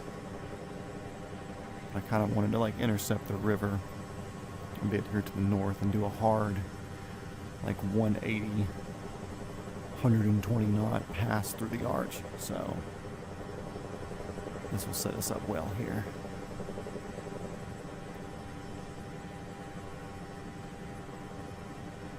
Yeah, that's definitely the base there.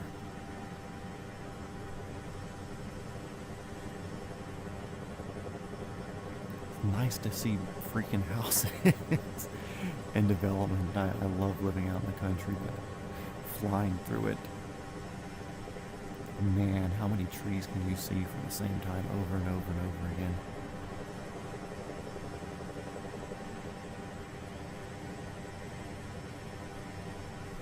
Let's see.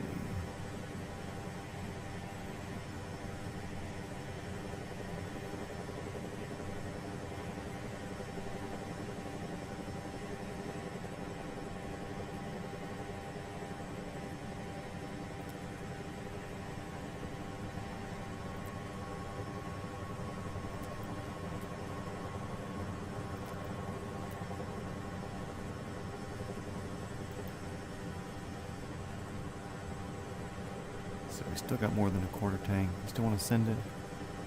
Yeah, why not?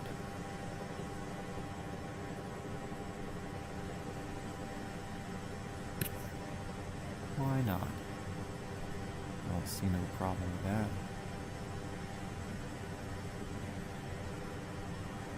Cut off our lollipops. See some taller buildings out there in front of us. Maybe even an arch. Is that the arch out there? I can't tell yet. Yeah, it looks like the end of my pointer there. It looks like that's the arch. which means it's time to go into sneaky mode.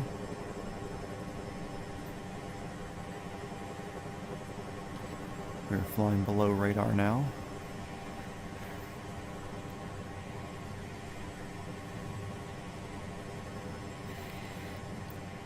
We have clicked a button on the dash. Our tail number is now covered up.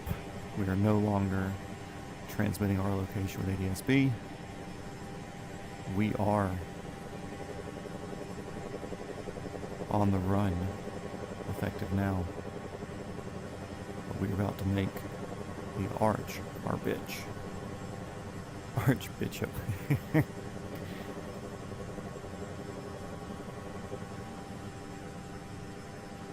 it is.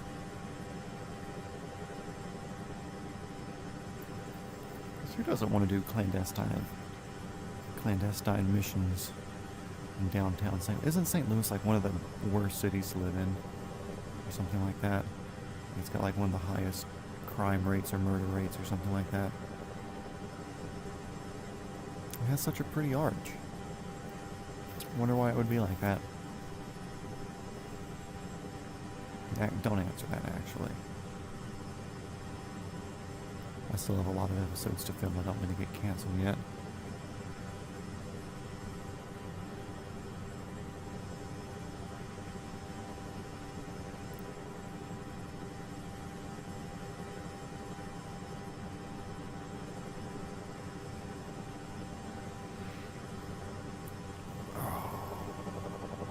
Good.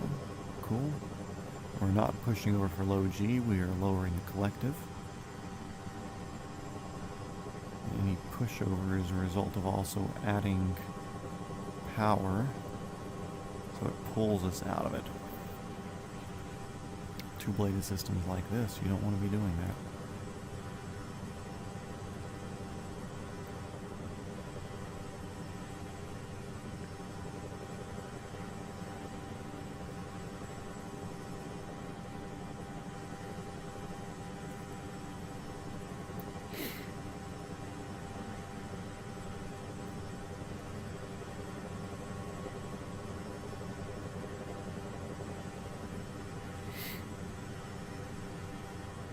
And the cool thing is nobody will call the police on us. And then be like, hey, that helicopter that we're literally watching fly towards the international airport there just flew through the arch. Like, nobody would do that. That's what snitches do. And there's no snitches here.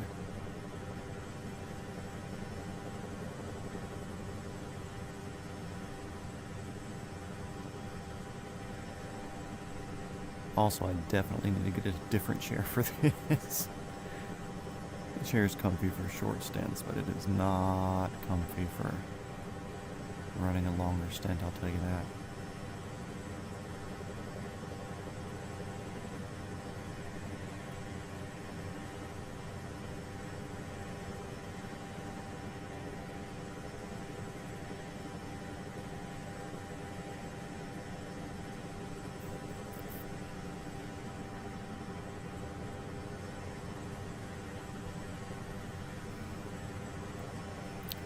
Give myself a little bit of ground clearance here. Not because I'm going to mess up, but because sometimes they will spawn in much taller things at the last second because of level of detail, rendering distances and stuff. And I would hate to throw away a 2-hour flight just because of cloud-based gaming.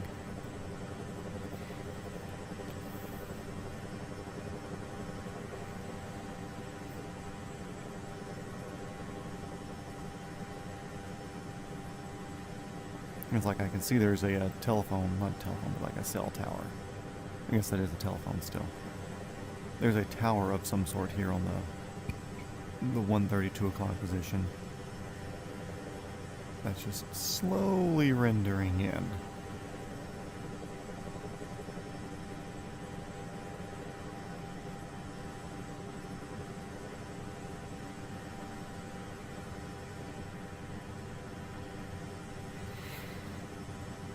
Which that's one thing with not running the world's most expensive graphics card or the world's best CPU. I've got pretty damn good, but I don't have the world's best.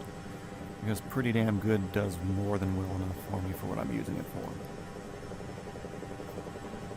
Captain O.A. Franks.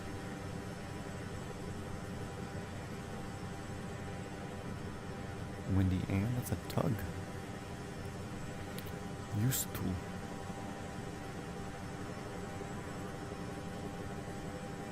Keep a little wide for guy wires on that tower. The Tom Sawyer. I feel like that'd be a paddle boat. I could have swore that said David Goggins.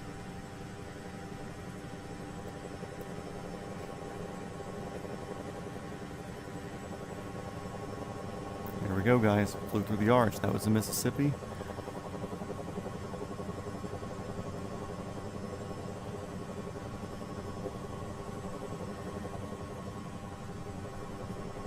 We are now going to go park up at the International over here. I believe is that one that's just in front of us. Yep. And we'll call that good for today.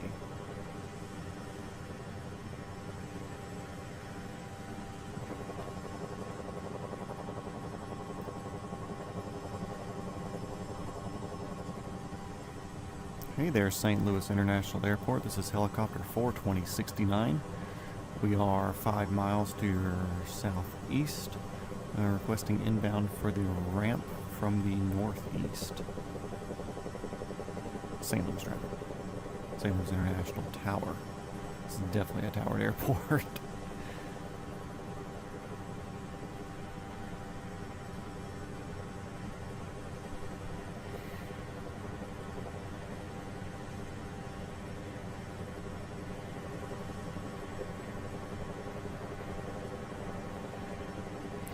And our goal here is to kind of sneak in out of the way of their runways and their approach paths and such.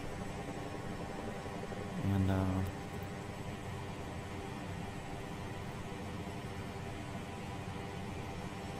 we'll get up here out of the way of anything coming in or leaving, and come in and park in like the Signature Aviation-ish parking lot ramp area.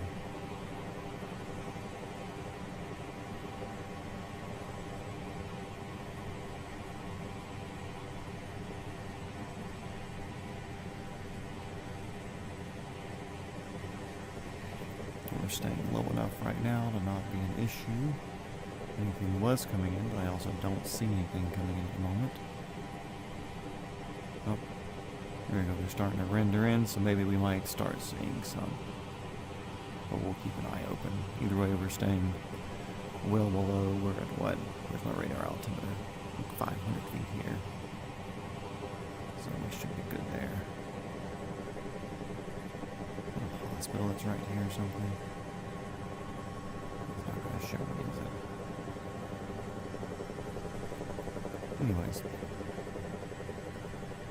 Get my headset all happy and ready. We're coming up in here to our little gulch. Oh, Deputy Justin finally took off. Good to see you in the air, bud.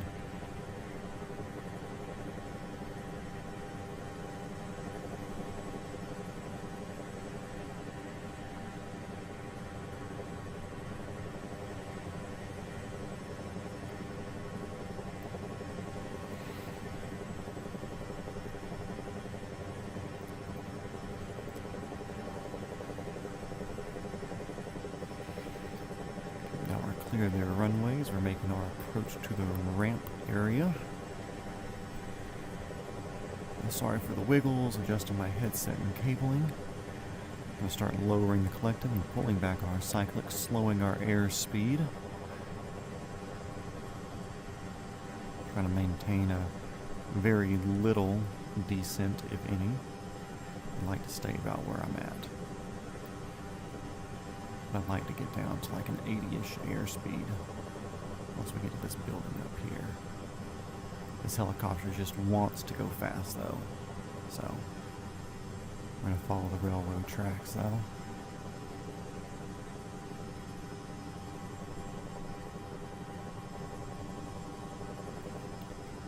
This will clear the railroad tracks. We're going to stay to the south of this runway. It's kind of here at our 12 o'clock now.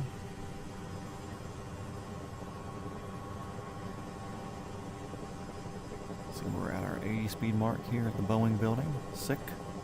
That's what I wanted. We're going to stay south of this particular runway.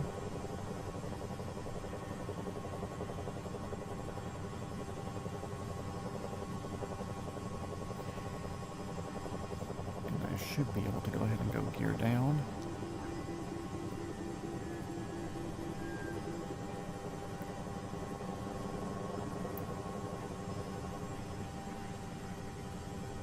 Is this the place that we want to go, or do we want to go on the north side over here? I'm not quite sure. What we'll do, we'll sit down in this little chunk here.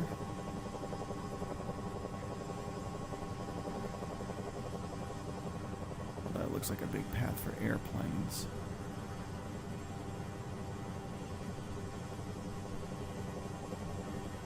So what we'll do, we'll kind of sit down over here, then I'll check the Google Maps.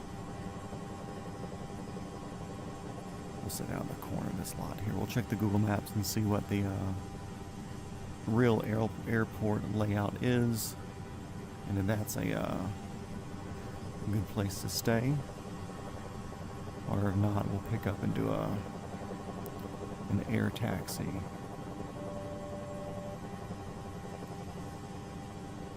To somewhere more appropriate.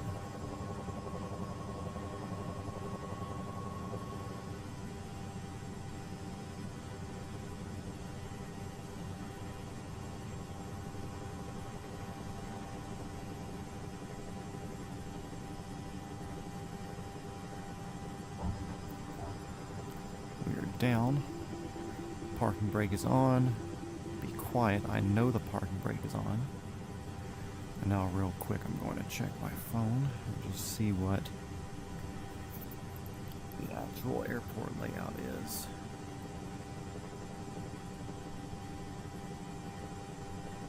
Right now it looks like we're near Boeing stuff. Signature is down at the southeast of this ramp that we're on here. So tower, this is helicopter 42069. We were at the Boeing building. Our bad. We're gonna do a quick air taxi over to the signature ramp. Helicopter 42069, St. Louis Tower. Air taxi, we shouldn't get up over 50 knots. We're not going to fly over anybody or anything. And we're going to be between 50 and 100 feet higher, so it's just a way for us to skip the super slow taxiing. That's completely unnecessary. And we're not going to worry about the fuel farm over there. We're going to have Signature bring the fuel truck over to us. Start lowering the collective again.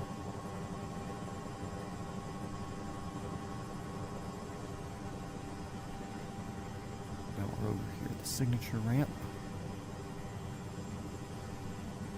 They're very cool, a VIP helicopter.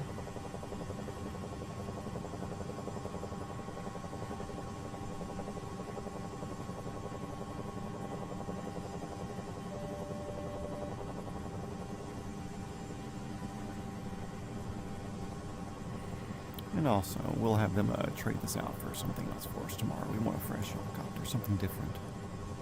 Different experience, you know?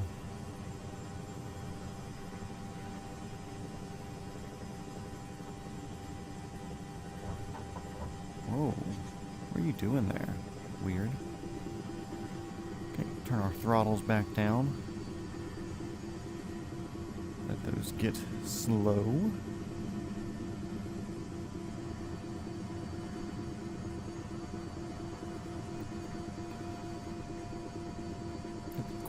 I know my rotor RPM is low.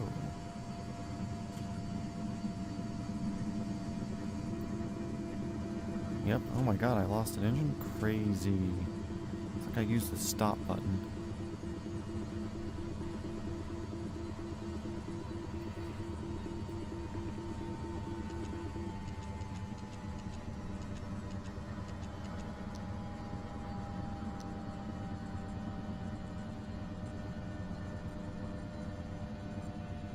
The generator buttons don't work. They work one way, not the other way.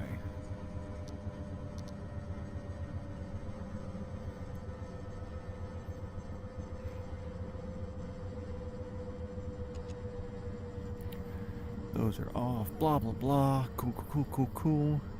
Everything's shutting down. Temperatures are down. NG 0. Oh, cool. All that's off. Now we're just waiting for the blade to chill. Did I put my parking brake on? Yeah, parking brake's on. Sick. Good flight, everybody. That was fun. We should do this again sometime.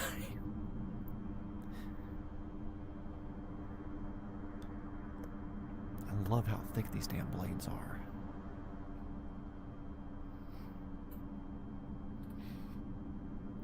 Also, very cool helicopter regardless. Cowan, they did a decent job on this. Let's see, they have another... So there's a GTN option here where it gives you a slightly different glass option. But I haven't been able to get this one to work. I don't know if I just don't have the right thing downloaded for it. But there's also a white panel, which don't care for, honestly. But that's a personal thing. So, also I'm going to pull full collective real quick and see if it changes our blade pitch. That doesn't look like it's that different. Anyways, we'll